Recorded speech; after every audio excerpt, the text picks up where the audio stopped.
सर्वप्रथमे श्रीगुरु स्वामी श्री केशव को मोर अंतरर बारंबार साष्टांग प्रणाम आभूम प्रणाम। उपस्थित तत्वाचार्य को एवं जो भाई भौणी माने उपस्थित वर्तमान श्रोता रूप में अच्छा सेमानक सहित परवर्ती पर्यायर जो गुरु भाई भौणी माने कि जो व्यक्ति माने यहाँ शुणिबे सेमान समस्त को मोर अंतरर सश्रद्ध सप्रेम गुरु स्वामी प्रणाम। आमर 25 तारिखर शिक्षा कार्यक्रमटी स्थगित करा जायथिला श्रीराम नवमी जोगु एवं आसंता अप्रैल 1 तारिख शिक्षा कार्यक्रम मध्य स्थगित करा जाय अछि। तो वर्तमान एई समय मध्य जो भाई भौणी मानकर किछि द्वंद्व किछि जिज्ञासा प्रश्न सब आसीछि सेई गुडी को टिके जदि आपण दूरीभूत करिथान्ते ताहले समय टिके सदुपयोग होई पारथान्ता। सेदिन भी तो जो गला क्लास रे भी कही जे जदि भाई भौणी मानकर किसी प्रश्न आसे 8:30 रु 9टा 9:30 भितर जदि से फोन करते प्रश्नर उत्तर दे पार।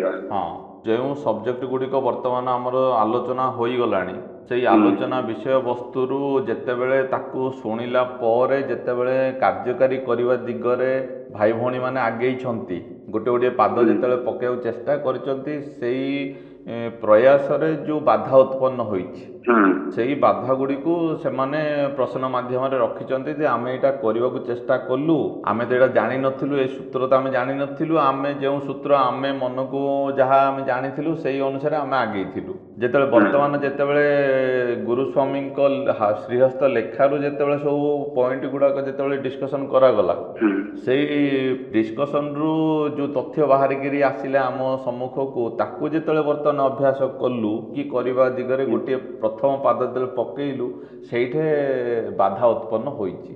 से बाधा गुड़ी को सेमाने प्रश्न द्वंद्व जिज्ञासा एमती सब रूप देकरी रखिचंती ते आउ टिके ताकू जदी विस्तार जदी करि देई पारंते ताहले टिके सुविधा हिथंता। अच्छा हौ बुझिली ताले कार्यक्रम कोन प्रश्न पचारिबा को आपण प्रस्तुत अछंती? हां बिल्कुल बिल्कुल। सर्वप्रथम श्री गुरुस्वामी को मोर बार बार सविनय सभक्ति आदुम प्रणाम। प्रश्न पचारि भाई भौणी मान को मोर गुरुस्वामी प्रणाम। वर्तमान जिज्ञासु स्थिति रे थिबा रब्बाई को मोर गुरुस्वामी प्रणाम गुरुस्वामी एवं यही तथ्य को हाजिर आलोचना को जो माने परवर्ती पर्याय रे सुनिवे सेमानकु मध्य मोर गुरुस्वामी प्रणाम। वर्तमान जो अपन पहिले गत शिक्षा कार्यक्रम जो कथा आलोचना करा जाइथिला जो विषय आलोचना करा जाइथिला ताकू जेतेले भाई भौणी माने काम रे लगैछन्ते सेतुरु तांकर किछि द्वंद्व तांकर भितरे सृष्टि हेछि सेटा से प्रकाश करछन्ती आपण पाखर ना कोन हे ना? हां बिल्कुल बिल्कुल। अच्छा हो आमर पंचम शिक्षा कार्यक्रम रे गोटे तथ्य बाहर गिरी आसीथिला कथा छळ रे श्री गुरुस्वामी मुखमंडल को किंबा देह को किंबा तांको चरण को एई प्रकार आम गोटे ध्यान करूथुलु सेई शिक्षा कार्यक्रम रे मध्य एई तथ्य ही आसीथिला ते सार तत्व को ध्यान न देई जो असार तत्व से सार तत्व को अनुभव करियो बाधक से असार तत्व को ध्यान देवा कथा सेठे उठिथिला पंचम शिक्षा कार्यक्रम रे आंशिक भाव में उठिथिला संपूर्ण भाव में न आंशिक भाव में। परवर्ती पर्यायर षष्ठ शिक्षा कार्यक्रम रे एही कथा को आधार करी बहुत गुड़े प्रश्न आसीथिला जार समाधान दिया जाइथिला श्री गुरुस्वामी श्रीहस्त लिखित बाणी रु जहाँ सब उद्धृतांश बाहर करी वर्तमान सेठे आपण जहाँ देले जो शत्रु मान को कबलित करने कथा गुरुस्वामी जो लिखिंट ते उचित मार्ग रे परिचालित करी तोर शत्रु मान को तू कबलित करिदे। क्यों शत्रु माने जो आपण कहिथिले ते तू अज्ञान अंधकार रे अचेतन रही घूरी बुलुछु बोली एही अनुभूति तते स्पर्श करि पारु नाही।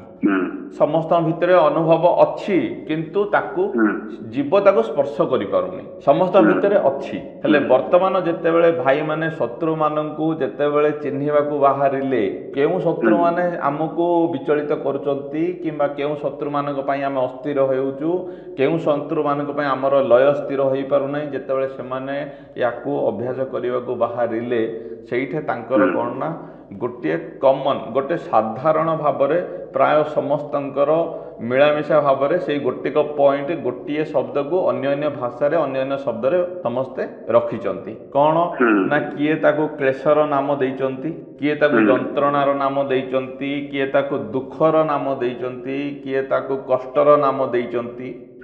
ଆମର ଯେଉଁ ଦୁଃଖ ଅଛି ଏଇ ଯେଉଁ ଦୁଃଖ କ୍ଲେଶ ଯନ୍ତ୍ରଣା କଷ୍ଟ ଏଇ ସବୁ ଗୁଡ଼ିକ ଶବ୍ଦରେ ସିଏ ଆସିଛି କ'ଣ ନା ଏହି ଗୁଡ଼ାକ ହିଁ ଆମକୁ ବେଶୀ ବିଚଳିତ କରୁଛନ୍ତି। ଯେତେବେଳେ ଆମେ ପ୍ରଥମରୁ ବି ଆମେ ଧ୍ୟାନରେ ବସିବାକୁ ଚେଷ୍ଟା କରୁଥିଲୁ ସତ ବସୁଥିଲୁ ତ ଧ୍ୟାନରେ କିନ୍ତୁ ଆମ ମୁଣ୍ଡରେ ସବୁ ଚାଲୁଥିଲା ସବୁ ଏଇଗୁଡ଼ାକ କିଏ ମୋତେ ଦୁଃଖ ଦେଇଛି କୋଉଠୁ ମୁଁ ଦୁଃଖ ପାଉଛି ଏଇଟା ଯଦି ମୋର ଦୂରୀଭୂତ ହେଇଯାଆନ୍ତା ତାହେଲେ ମୋତେ ଧ୍ୟାନରେ ବସିବାଟା ସହଜ ହେଇଯାଆନ୍ତା। ଏଇ ପ୍ରକାର ସବୁ ମିଳାମିଶା ଭାବରେ ସମସ୍ତେ ଦୁଃଖକୁ କେନ୍ଦ୍ରୀଭୂତ କରିଛନ୍ତି। ଯେଉଁ ଦୁଃଖ ପାଇଁ ମଣିଷ ଗୋଟିଏ ସ୍ଥାନରୁ ଆଉ ଗୋଟେ ସ୍ଥାନକୁ ଆଉ ଗୋଟେ ସ୍ଥାନରୁ ଆଉ ଗୋଟେ ସ୍ଥାନକୁ ଆଉ ଗୋଟେ ସ୍ଥାନ ତାର ଭ୍ରମଣର କୌଣସି ପ୍ରକାରର ଅନ୍ତ ନାହିଁ। ତ ସେଥିପାଇଁ ଏଇ ଦୁଃଖକୁ କେମିତି ଦୂର କରାଯାଇପାରିବ ତାକୁ କିଛି ଦୂର କରିବାର ଉପାୟ କିଛି ସହଜ ସୂତ୍ର କି ସହଜ ଉପାୟ କିଛି ଅଛି କି ଯଦି ତାହା ହୋଇଯାଆନ୍ତା ତାହେଲେ ଏଇ ଶତ୍ରୁମାନଙ୍କୁ କବଳିତ କରିବା ଆମ ପକ୍ଷରେ ସହଜ ହେଇଯାଆନ୍ତା। ଇଏ ହେଉଛି ସବୁଠୁ ବଡ଼ ଗୋଟେ ଆମର ଶତ୍ରୁ। ସେ ସବୁ ଗୁଡ଼ିକୁ ମିଶେଇ ମାସେଇକିରି ତାଙ୍କର କହୁଛନ୍ତି ଯେ ଏଇଟା ହଉଛି ଆମର ଦୁଃଖ ବୋଲି। ସେ ଯେତେବେଳେ ଧ୍ୟାନରେ ବସୁଛନ୍ତି ଧ୍ୟାନରେ ଧ୍ୟେୟ ଦିଆଯାଇଛି ପଦ୍ମପାଦ। ସେ ପଦ୍ମପାଦକୁ ଧ୍ୟେୟ କରିବା ଯେତେବେଳେ କରିବାକୁ ଯାଉଛନ୍ତି ତାଙ୍କ ଭିତରେ ଏଇ ପ୍ରକାରର ଭାବ ସବୁ ଭିତରେ ସୃଷ୍ଟି ହେଇକରି ତାଙ୍କୁ ବିଚଳିତ କରୁଛି। ସିଏ ପଦ୍ମପାଦକୁ ଧ୍ୟାନ ଦେଇ ପାରୁନାହାନ୍ତି।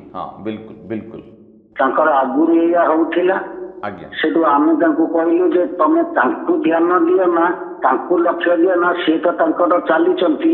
ସେ ତ ସେଠି କହିଛନ୍ତି ଯେ ସମତଳରେ ଆମେ ତୋ ଭିତରେ ସୂକ୍ଷ୍ମରେ ସ୍ୱତଃପ୍ରବୃତ୍ତ ଗତି କରୁଥିଲା ବେଳେ ନାମ ସମତଳରେ ଭଜନ ହଉଥିଲା ବେଳେ ତୁ ଅଜ୍ଞାନ ଅନ୍ଧାରରେ ଅଛୁ ବୋଲି ମତେ ଅନୁଭବ କରିପାରୁନି। ଏଇଆ କହିଛନ୍ତି ନା। ଏ ଯୋଉ ସେ କହୁଛନ୍ତି ଯେ ଆମେ ଦୁଃଖରେ ଯୋଉ ଜଡ଼ିତ ହେଇକିରି ଅଛୁ ସିଏ ତ ଆମ ଭିତରେ ଅନୁଭବ ଭିତରେ ଅଛନ୍ତି କିନ୍ତୁ ଆମେ ତାଙ୍କୁ କରିପାରୁନୁ କାହିଁକି ନା ଆମେ ଏଇ ଯୋଉ କହୁଛେ ଦୁଃଖରେ ଅଛୁ ସେ କହୁଛନ୍ତି ଯେ ଏ ଦୁଃଖ ଯଦି ଆମର ଦୂର ହେଇଯାଆନ୍ତା ତାହେଲେ ଆମେ ତାକୁ ଅନୁଭବ କରନ୍ତୁ। ଏଇ କଥା ସେ କହୁଛନ୍ତି। ନା ଆମକୁ ଯିଏ ଯନ୍ତ୍ରଣା ଦଉଛି ନିଶ୍ଚିତ ଭାବରେ ସିଏ ଆମର ଶତ୍ରୁ ବୋଲି ତ ଆମ ବିବେଚନାରେ ତ ଆସିବ ହିଁ ଆସିବ। ଯିଏ ଆମକୁ ଯନ୍ତ୍ରଣା ଦଉଛି ସିଏ ଆମର ଶତ୍ରୁ। ଦୁଃଖଟା ହଉଛି ଆମର ସବୁଠୁ ବଳବାନ ଶତ୍ରୁ। ବଳବାନ ଶତ୍ରୁ। ଆମେ ତ ସେଇ କଥା କହୁଛୁ ଯେ ଯୋଉ ଆମେ ଦୁଃଖ କହୁଛେ ସେଇ ଦୁଃଖକୁ ଗୋଟେ ନିର୍ଦ୍ଦିଷ୍ଟ ଦେଇପାରୁନେ ତାକୁ ଆମେ ସବୁଆଡୁ ଏମିତି ଦେଇକିରି ଆଣିକିରି ଗୋଟିଏ ଜାଗାରେ ତାକୁ କେନ୍ଦ୍ରୀଭୂତ କରିକିରି ସମସ୍ତଙ୍କୁ ମିଶେଇକିରି କହୁଛୁ ଯେ ଏଇଟା ହଉଛି ଆମର ଦୁଃଖ ନା ନାଇଁ। ବିଭିନ୍ନ ପ୍ରକାରର ସବୁ ଜିନିଷ ଅଛି ତ ତାକୁ ସବୁ ମିଶେଇ ମାସେଇକି ସବୁ ଆଉ ଏମିତି କଣ କହିବା ଯେ ମୁଁ ତ ଗୋଟେ ଦୁଃଖରେ ଅଛି ଆଉ ଦୁଃଖ ତ କଣ ଦୁଃଖ ସେ ବର୍ଣ୍ଣନା କରୁନି କି କହୁନି କିନ୍ତୁ ସେ କହୁଛି ମୁଁ ଗୋଟେ ଦୁଃଖରେ ଅଛି। ଏଇଭଳିଆ ସେ ବି ଅନୁଭବ କରୁଛି। ସେ ନିଜେ ବି ଅନୁଭବ କରୁଛି ମୋର ସବୁ ଅଛି କିନ୍ତୁ ଥିଲେ କଣ ହବ ମୁଁ ଗୋଟେ ଦୁଃଖ ଭିତରେ ବି ମଧ୍ୟ ଅଛି। ସେ ନିଜକୁ ବି ମଧ୍ୟ ଅନୁଭବ କରୁଛି। ଯେତେ ଜଣଙ୍କର ଏଇ ଦ୍ୱନ୍ଦ୍ୱ ଏଇ ଆସିଛି ସମସ୍ତଙ୍କର କଣ ଦୁଃଖଟା ଗୋଟିଏ ପ୍ରକାରିଆ ହୋଇଥିବ କି? ନିଶ୍ଚୟ କିଛି ନା କିଛି ପାର୍ଥକ୍ୟ ଥିବ। ଯଦି ସେ ଚାହୁଁଛନ୍ତି ଯେ ସେ କହୁଛନ୍ତି ଯେ ଯଦି ଦୁଃଖଟା ଆମ ଭିତରୁ କୌଣସି ଉପାୟରେ ନିବୃତ୍ତ ହେଇ ଆମ ଭିତରୁ ଚାଲିଯାଆନ୍ତା ତାହେଲେ ଆମେ ଏଇ ଯୋଉ ଲୟ ପଥରେ ଯୋଉ ଅନୁଭବ ପଥରେ ଏଇ ଯୋଉ ଆମକୁ ଅନୁଭବ ଏମାନେ କରେଇ ଦଉନାହାନ୍ତି ଆମେ ତାଙ୍କୁ ଅନୁଭବ କରିପାରନ୍ତେ। ଅନୁଭବ କଲେ ଆମ ଭିତରେ ଦିବ୍ୟ ଜ୍ଞାନ ସୃଷ୍ଟି ହୁଅନ୍ତା। ଏଇ କଥା ତ କହୁଛନ୍ତି। କିନ୍ତୁ ବର୍ତ୍ତମାନ ଟିକେ ଆମେ ତମକୁ ପଚାରୁଛୁ ଯେ ଯୋଉ ଦୁଃଖ ବୋଲି ସେ ଯୋଉ ଶବ୍ଦ ବ୍ୟବହାର କରାଯାଉଛି ଏଇ ଦୁଃଖର ପ୍ରକୃତରେ ଯୋଉ ଶବ୍ଦ ଏଇ ଯୋଉ ଶବ୍ଦର ତାତ୍ତ୍ୱିକ ଅର୍ଥ ତା ଭିତରେ ଯୋଉଟା ଅଛି ବା ତମ ବୋଧ ଜ୍ଞାନ ଭିତରେ ଯୋଉଟା ଅଛି ମୁଁ ଟିକେ ସେଇଟା ଜାଣିବାକୁ ଚାହୁଁଛି।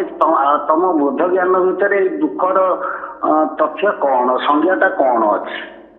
ଦୁଃଖ ମୋଟାମୋଟି ମୋଟାମୋଟି ମାନେ କ'ଣ ମଣିଷ ଭିତରେ ଯାହା ଆଶା ଅଛି କି ପାଇବାର କିଛି ଗୋଟେ ଆଶା ଅଛି ସେଇଟା ଯେତେବେଳେ ମଣିଷକୁ ନ ମିଳେ ତା ଭିତରେ ଦୁଃଖ ଉତ୍ପନ୍ନ ହୁଏ ଯେତିକି ଆମେ ଶୁଣିଛୁ କି ଯେତିକି ଆମେ ଟିକେ ଅନୁଭବ କରିଛୁ।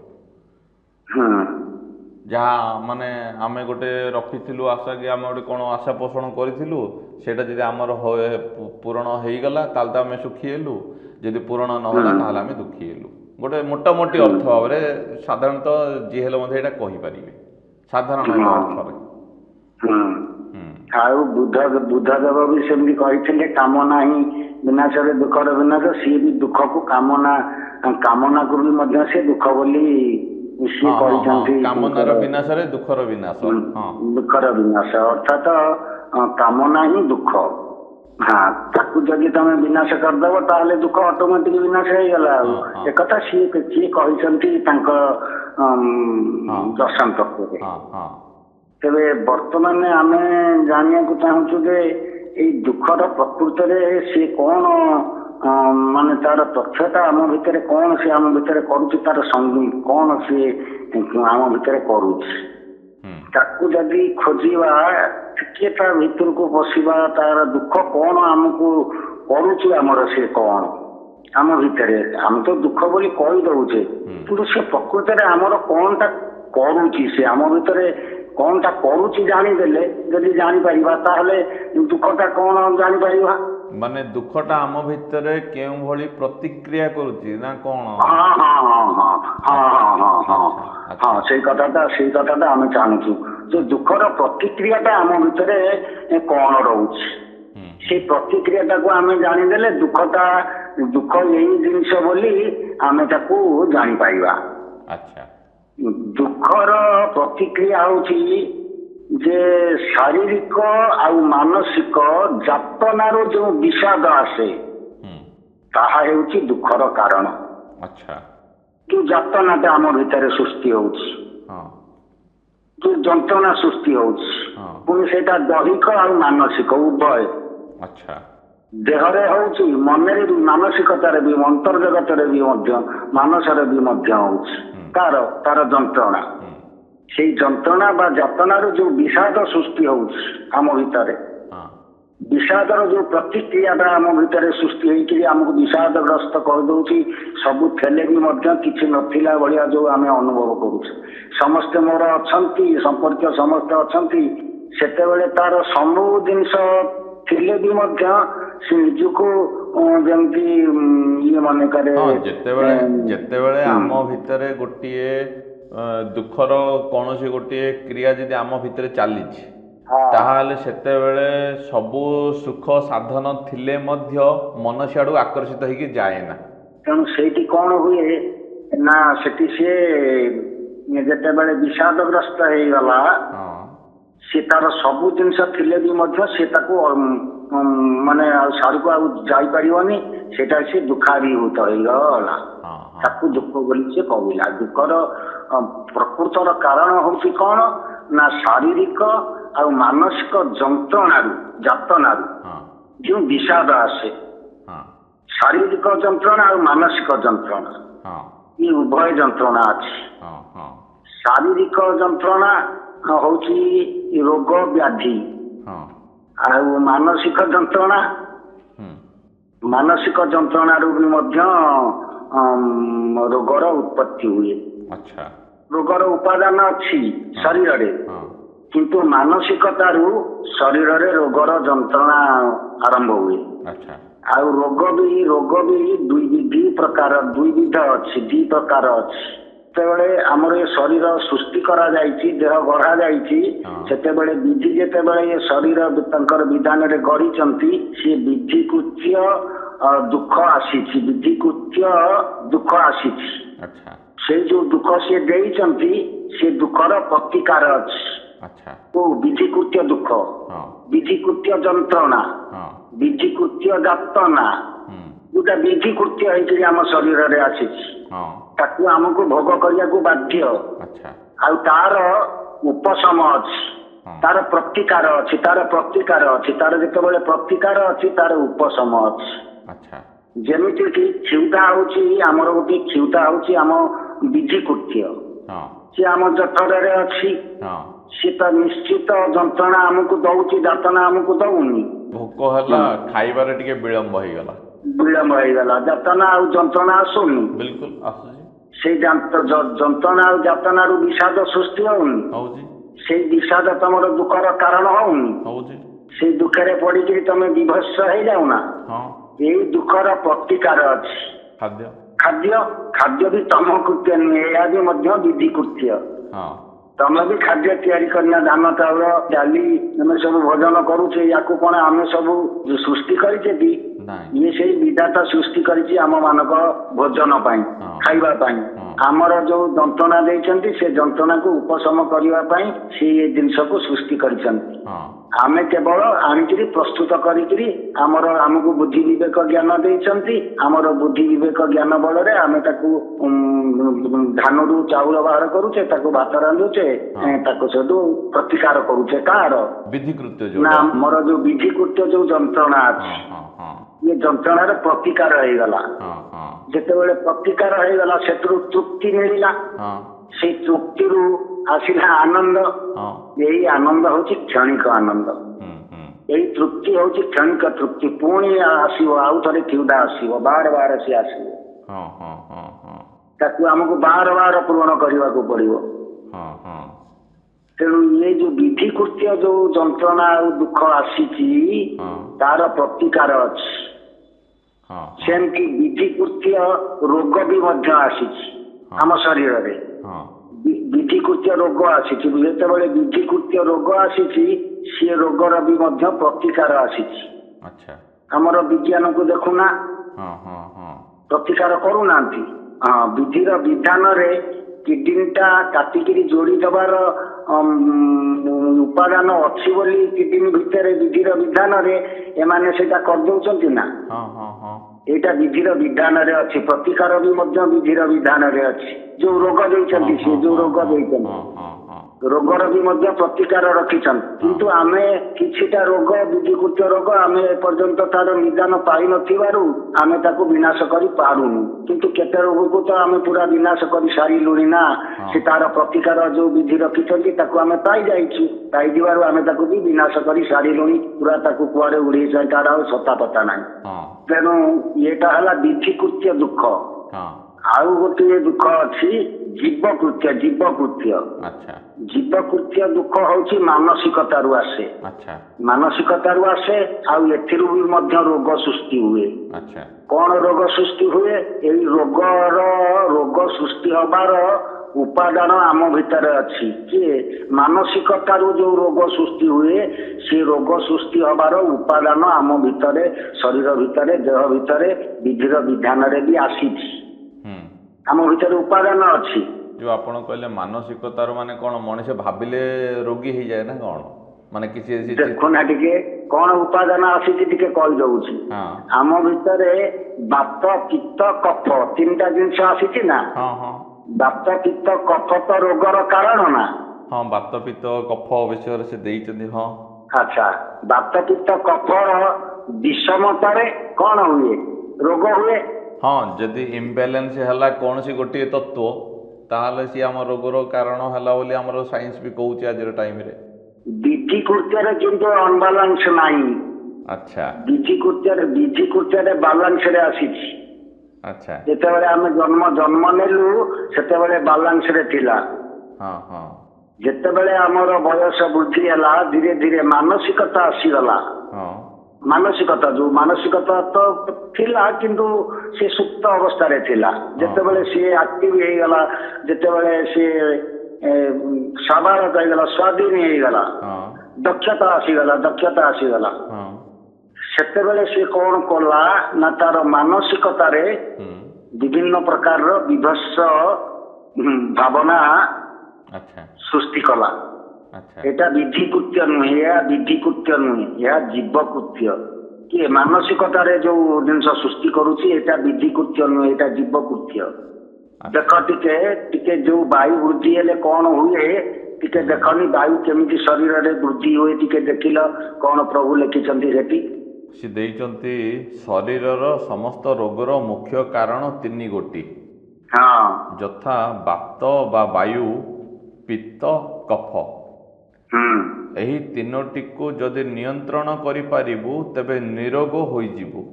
ଯୋଉ ଭାଇ ପଚାରିଛନ୍ତି ଏ ପ୍ରଶ୍ନଟି ପଚାରିଛନ୍ତି ଦୁଃଖରୁ କେମିତି ଆମେ ଟିକେ ନିବୃତ୍ତ ହେଇଯାଆନ୍ତୁ କି ଉପାୟ ଯୋଉ ପଚାରିଛନ୍ତି ନା, ଏଇଠି ଟିକେ ପ୍ରଭୁ ତାର ଗୋଟେ ଉପାୟ ଏଠି ଦେଖେଇଲେ। ହଁ ସେଇଠି ଯୋଉ କହୁଛନ୍ତି ସେ ଯୋଉ ଦୁଃଖ ଯୋଉ ଭାଇ ପଚାରିଛନ୍ତି, ଏଇ ଦୁଃଖର କାରଣ ହଉଛି ତିନି ଗୋଟି। ଆମକୁ ତ ଏଇ ଆମେ ଯୋଉ କହିଲୁ ଆଧ୍ୟାତ୍ମିକ ଦୁଃଖ ଯୋଉଟା, ଏଇ ଆଧ୍ୟାତ୍ମିକ ଦୁଃଖର ସବୁ ଏଇ କଥାଟି ଏଇଠୁ ଆରମ୍ଭ କରିଛନ୍ତି ପ୍ରଭୁ। ଆଧ୍ୟାତ୍ମିକ ଦୁଃଖର ଅଧିକ ଅର୍ଥାତ ଶରୀରର ଦୁଃଖ, ଏଇଟା ଶରୀର ଭିତରେ ଅଛି କିଏ ନା ଦେହ ଆଉ ମାନସ ଉଭୟ ଅଛି, ଶରୀର ଆଉ ମାନସ। ଶାରୀରିକ ଦୁଃଖ ଆସିଛି ଆମର ବିଧି କୃତ୍ୟରେ, ଆଉ ମାନସିକ ଦୁଃଖ ହଉଛି ଜୀବ କୃତ୍ୟ। ଏଇ ତିନୋଟି ଆସିଛି ବିଧି କୃତ୍ୟରେ, କିନ୍ତୁ ତାର ନିୟନ୍ତ୍ରଣଟା ଆମ ହାତରେ ଅଛି। ହଁ ବାସ୍ ସେତିକି ସେତିକି। ଆଚ୍ଛା, ସେ ଯୋଉ ଭାଇ କହିନାହାନ୍ତି, ପ୍ରଶ୍ନ କରିନାହାନ୍ତି, ସେ କହିଛନ୍ତି ଆକୁ ତୁ ଯଦି ଅଛି ନିୟନ୍ତ୍ରଣ କରିପାରିବୁ, ଆଉ ନିୟନ୍ତ୍ରଣ କରିବାର ଆମ ହାତରେ ଅଛି କ୍ଷମତା। ଆମେ ତାକୁ ନିୟନ୍ତ୍ରଣ କରିପାରିବା। ଯଦି କ୍ଷମତା ଆମ ଭିତରେ ନଥାନ୍ତା ସିଏ ଆମକୁ କାହିଁକି କହିଥାନ୍ତେ ତୁ ଆକୁ ନିୟନ୍ତ୍ରଣ କରିପାରିବୁ, ନିୟନ୍ତ୍ରଣ କରି। ତାପରେ ଦେଖ କଣ କହୁଛନ୍ତି। ଭୋଜନ ପରେ ବିଶ୍ରାମ ନ କରି ଯଦି କ୍ଷିପ୍ର ଗତିରେ ଗମନ କରାଯାଏ ତେବେ ଶରୀରରେ ବାୟୁ ସୃଷ୍ଟି ହୁଏ। କ୍ଲେଶ, ସନ୍ତାପ ଓ କାମରୁ ବାୟୁ ଉତ୍ପତ୍ତି ହୋଇଯାଏ। ସନ୍ତାପ କଣ? ସନ୍ତାପ ହଉଛି ଏକ ମାନସିକ କ୍ରିୟା। ମାନସିକ କ୍ରିୟା। ତମେ ଚାହିଁଲେ ସନ୍ତାପିତ ହେଇପାରିବ, ଚାହିଁଲେ ସନ୍ତାପିତ ହବନି। ତମ ହାତରେ ସେଇଟା ଅଛି। ସନ୍ତାପ ଆଉ କଣ ଦେଖ ତିନିଟା ଦେଲେ, ତିନୋଟି କ୍ଲେଶ, ସନ୍ତାପ ଓ କାମ ରୁ ବାୟୁ ଉତ୍ପତ୍ତି ହୋଇଯାଏ। ଯଦି ସଦାସର୍ବଦା ଶୋକ, ଅନୁତାପ, କଳହ, ବିବାଦ, ପରଶ୍ରୀ କାତରତାର ଭାବ, ଅନ୍ୟର ଦୋଷ ଚିନ୍ତା, ରାଗ, କ୍ରୋଧର ଭାବନା ଆଦି କୁପ୍ରବୃତ୍ତିକୁ ମନରେ ସ୍ଥାନ ଦିଏ, ବାୟୁ ତାର ଶରୀରରେ ନିରାପଦ ଆସ୍ଥାନ ଜମାଇ ଦିଏ। ସେତିକ କହିଲେ। ଅନୁତାପ କରିବା ଏଇଟା ଗୋଟିଏ ମାନସିକ କ୍ରିୟା। ଶୋକ କରିବା ଏଇଟା ଗୋଟିଏ ମାନସିକ କ୍ରିୟା। ପରଶ୍ରୀ କାତର ଇଏ ଗୋଟିଏ ମାନସିକ କ୍ରିୟା। କଳହ ଇଏ ଗୋଟିଏ ତାର ମାନସିକ କ୍ରିୟା। ପରର ଚିନ୍ତା, ପରର ଐଶ୍ୱର୍ଯ୍ୟ, ଏଗୁଡ଼ା ସବୁ ମାନସିକତାରେ ହୁଏ। ଏଇଭଳିଆ ଚିନ୍ତାଧାରା ଯଦି ତମେ ଆଣ, ତାହେଲେ ବାୟୁ ତମ ଭିତରେ ତାର ଆସ୍ଥାନ ଜମେଇ ଦବ। ବିଷମ ହେଇଯିବ, ବିଷମ ହେଇଯିବ ଅର୍ଥାତ୍ ବୃଦ୍ଧି ହେଇଯିବ। ଜମେଇ ଦବ ମାନେ କଣ?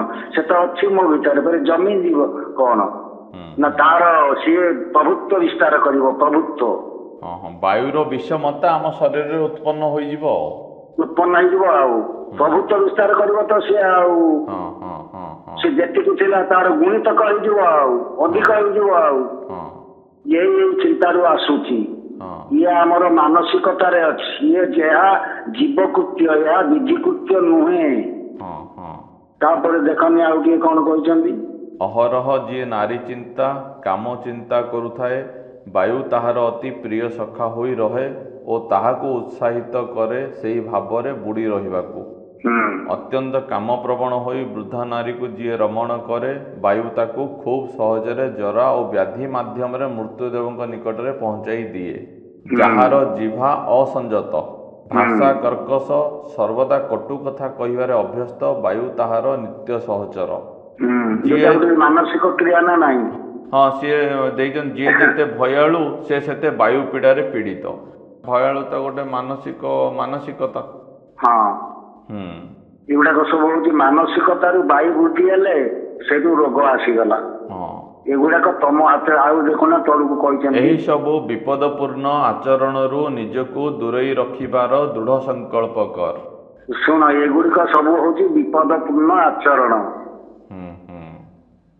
ତୁ ଯୋଉଗୁଡାକ କରୁଛୁ, ଆମେ ଯୋଉଗୁଡାକ ସବୁ କରୁଛେ, ସିଏ କହୁଛନ୍ତି ତୁ ଯୋଉଗୁଡାକ କରୁଛୁ। କିନ୍ତୁ ଆମେ ଦେଖିବା ଏଠି ଆମେ ଯୋଉଗୁଡାକ ସବୁ କରୁଛେ, ଏଗୁଡାକ ସବୁ ଆମ ଭିତରେ ନାହିଁ।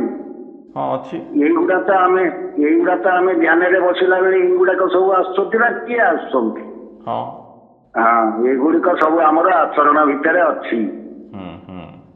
ଆଠାରୁ ଦୂରେଇ ରହିବାର ଦୃଢ ସଂକଳ୍ପ କର। ଆମ ଭିତରେ ଶକ୍ତି ଅଛି ଯେ ଆମେ ଏଗୁଡିକୁ ଦୂରେଇ ପାରିବା। କାହିଁକି ନା ଏମାନେ ମୋ ଦ୍ଵାରା ସୃଷ୍ଟି ହଉଛନ୍ତି। ଯାହା ମୋ ଦ୍ଵାରା ସୃଷ୍ଟି ହଉଛି ମୁଁ ତାକୁ ନଷ୍ଟ କରିଦେଇ ପାରିବି, ହବନି ନା। ମୁଁ ଯୋଉଟାକୁ ତିଆରି କରୁଛି ମୁଁ ତାକୁ ଭାଙ୍ଗି ପାରିବିନି ନା। ଯୋଉଟା ସିନା ନିଜେ ତିଆରି କରିଛି ମୁଁ ତାକୁ ଭାଙ୍ଗି ପାରିବିନି। ମୁଁ ସିନା ଜଠରର ଅଗ୍ନିକି ନିର୍ବାଚିତ କରି ସମ୍ପୂର୍ଣ୍ଣ ଭାବରେ ତାକୁ ଇଏ କରିପାରିବିନି, କିନ୍ତୁ ଏଇଟାକୁ ତ ମୁଁ କରିପାରିବି ନା। ଯଦି ତୋର ଯେକୌଣସି କାରଣରୁ ବାୟୁ ସୃଷ୍ଟି ହୋଇ ସାରିଛି ତେବେ ନିମ୍ନଲିଖିତ ଅଭ୍ୟାସ ବଳରେ ତାହାକୁ ଦମନ କରିବାକୁ ଚେଷ୍ଟା କରିବୁ। ପ୍ରଥମରେ ଦେଇଛନ୍ତି ବତାଇ ଦେଇଥିବା ନିର୍ଦ୍ଦିଷ୍ଟ ସମୟରେ ଧ୍ୟାନ ଓ ପ୍ରାଣାୟାମ କଲେ ବ୍ରାହ୍ମ ମୁହୂର୍ତ୍ତର ଶୀତଳ ବାୟୁ ପ୍ରବାହରେ ଶରୀରର ଦହନ କ୍ରିୟା ସମାହିତ ହୋଇ ଶରୀର ମନ ଥଣ୍ଡା ହୋଇଯିବ। ଏଥିରେ ସାଧନ କରିବାର କିଛି ନାହିଁ। ସେ ଖାଲି କହୁଛନ୍ତି ଯେ ଏଇ ଯୋଉ ଭାବନା ତ ତୋ ଭିତରକୁ ପଶୁଛି, ତୋ ଭିତରେ ବାୟୁର ବିଷମତା ସୃଷ୍ଟି ହଉଛି, ତୁ ବ୍ରାହ୍ମ ମୁହୂର୍ତ୍ତରେ ଉଠିକିରି ବ୍ରାହ୍ମ ମୁହୂର୍ତ୍ତରେ ଯୋଉ ଶୀତଳ ଯୋଉ ବାୟୁ, ସେ ବାୟୁକୁ ଯଦି ତୁ ସେବନ କରିବୁ ତାହେଲେ ତୋ ଭିତରେ ସୃଷ୍ଟି ହୋଇଥିବା ବାୟୁର ବିଷମତା ପୁଣି ସମତାକୁ ପଳେଇ ଆସିବ। ଏଇଟା ହଉଛି ତାର ପ୍ରତିକାର। ପ୍ରତିକାର ସବୁ ରଖିଛନ୍ତି ନା ସିଏ, ଆମେ ସିନା ଜାଣିପାରୁନା। କାହିଁକି ନା ଆମେ ଟିକେ ଦୃଢ ହେଇନୁ। ଯଦି ଦୃଢ କରିବା ସଂକଳ୍ପ ନବା ଏଗୁଡିକ ଆସିବନି।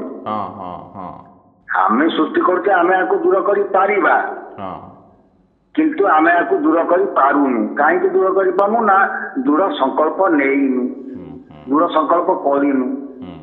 ସେଠି ଦେଇଛନ୍ତି ବି ତାର ଗୋଟେ ନିରାକରଣ। ପ୍ରତିଦିନର ନିଷ୍ଠାପର ଅଭ୍ୟାସ ବଳରେ ମନ ସଂଯମ ହୋଇ କୁଚିନ୍ତାକୁ ପରିହାର କରି ଶାନ୍ତ ଶୀତଳ ସ୍ଥିର ହୋଇଯିବ। ସେ କଥା, ଯଦି କୁଚିନ୍ତାକୁ ପରିହାର କରିବାର କ୍ଷମତା ମୋ ଭିତରେ ନଥାନ୍ତା, ସେ କଣ ମତେ କହିଥାନ୍ତେ ଯେ ତୁ କୁଚିନ୍ତାକୁ ପରିହାର କର ବୋଲି? ଅଛି ବା ଆମ ଭିତରେ ସେ ଜିନିଷ ଅଛି, ଶକ୍ତି ଅଛି। ଆଧ୍ୟାତ୍ମିକ ଦୁଃଖରେ ଗୋଟିଏ ସକାରାତ୍ମକ ଦୁଃଖ ରହୁଛି, ଆଉ ଗୋଟିଏ ରହୁଛି ନକାରାତ୍ମକ ଦୁଃଖ। ତାର ଦୁଇଟି ପଥ ରହୁଛି। ସକାରାତ୍ମକ ଦୁଃଖ ହଉଛି ବିଧିକୃତ୍ୟ, ତାର ପ୍ରତିକାର ଅଛି। ଆଉ ନକାରାତ୍ମକ ଦୁଃଖ ହଉଛି ଜୀବକୃତ୍ୟ, ତାର ପ୍ରତିକାର ନାହିଁ। ନକାରାତ୍ମକ ଦୁଃଖର ପ୍ରତିକାର ଜୀବର ଇଚ୍ଛା ଉପରେ ନିର୍ଭର କରେ। ସେ ଇଚ୍ଛା କଲେ ତାକୁ ତଡ଼ିଦବ, ଆଉ ସେ ଇଚ୍ଛା କରୁନି, ଆଉ ତାକୁ ତଡ଼ିବ କେମିତି? ମାନେ ଅତି ବିବ୍ରତ କରୁଛି କିଏ ନା ଏଇ ଯୋଉ ନକାରାତ୍ମକ। ଦେଖ, ପ୍ରକୃତରେ ମଣିଷ ଜଣେ ସମ୍ପର୍କୀୟ ପ୍ରାଣୀ। ସେ ବିନା ସମ୍ପର୍କରେ ବଞ୍ଚିପାରିବ? ବଞ୍ଚିପାରିବନି। କାହିଁକି କହିଲ, କାହିଁକି ଏକଥା କୁହାଯାଉଛି ଯେ ମଣିଷ ଜଣେ ସମ୍ପର୍କୀୟ ପ୍ରାଣୀ? ନା ମନ, ଆମ ଭିତରେ ଯୋଉ ମନ ଅଛି, ମନ ହଉଛି ଭାବାତ୍ମିକା। ଆଚ୍ଛା, ମନ ଯଦି ଭାବାତ୍ମିକା, ସେ ନିଶ୍ଚୟ କୌଣସି ନା କୌଣସି ଭାବରେ ରହିବାକୁ ହିଁ ପଡିବ। ନା ବିନା ଭାବରେ ଜଣେ ରହିପାରିବ? ତମେ ଖାଇବାକୁ ପିଇବାକୁ ସବୁ ଦେଇକି ଯାହା କଲେ ବି ମଧ୍ୟ ସେ ବିନା ଭାବରେ ବିନା ସମ୍ପର୍କରେ ଜଣେ ରହିପାରିବ? ଆଉ ଭାବର ଆଦାନ ପ୍ରଦାନ ନହେଲେ ନକଲେ ଜଣେ ରହିପାରିବନି। ଭାବର ଆଦାନ ପ୍ରଦାନର ଆବଶ୍ୟକତା ଅଛି, ନହେଲେ ଜଣେ ପ୍ରାଣୀ ପକ୍ଷେ ବହୁତ କଷ୍ଟ ହବ। ତେଣୁ ମନ ଯେମିତି ହେଲେ ଭାବିବ, କଣ ହେଲେ ଭାବିବ। ଆଉ ସେଇ ଭାବିବାରେ ସେଠୁ କଣ କରୁଛି ନା ସିଏ ଏଇ ପରର ଏଇ ଯୋଉ କୁଚିନ୍ତା, କୁଭାବନା, ପରଶ୍ରୀ କାତରତା, ଘୃଣା, ଲଜ୍ଜା, ଏଇ ଯୋଉ ଜିନିଷ ସବୁ ଆମର ରହିଛି, ଏଗୁଡା ସବୁ ମାନସିକତାରେ ଆମର ଅଛନ୍ତି, ଏମାନଙ୍କୁ ତଡ଼ିଦେ। ସେ କହିନା ଯେ ଜୋର ଜବରଦସ୍ତ ତଡ଼ିଦେ। ଧନରେ ବିଚଳିତ ହେଉଛୁ କି? ଚଞ୍ଚଳ ହେଉଛି ତୋ ମନ? ଅସ୍ଥିର ହେଉଛୁ କାହିଁକି ରେ ବାୟା? ବିବ୍ରତ ହେଉଛୁ କାହିଁକି? ଥରେ ଦେହାଭିମାନ ଛାଡ଼ିଦେ ତ, ତ୍ୟଜ୍ୟ କରିଦେ ତୋର ଆତ୍ମାଭିମାନ। କଣ ନେଇ ଅଭିମାନ କରୁଛୁ? ଆଧ୍ୟାତ୍ମିକ ଜଗତରେ ପ୍ରବେଶ କରି ଅଭିମାନକୁ ଗଣ୍ଠି କରି ଧରିଛୁ।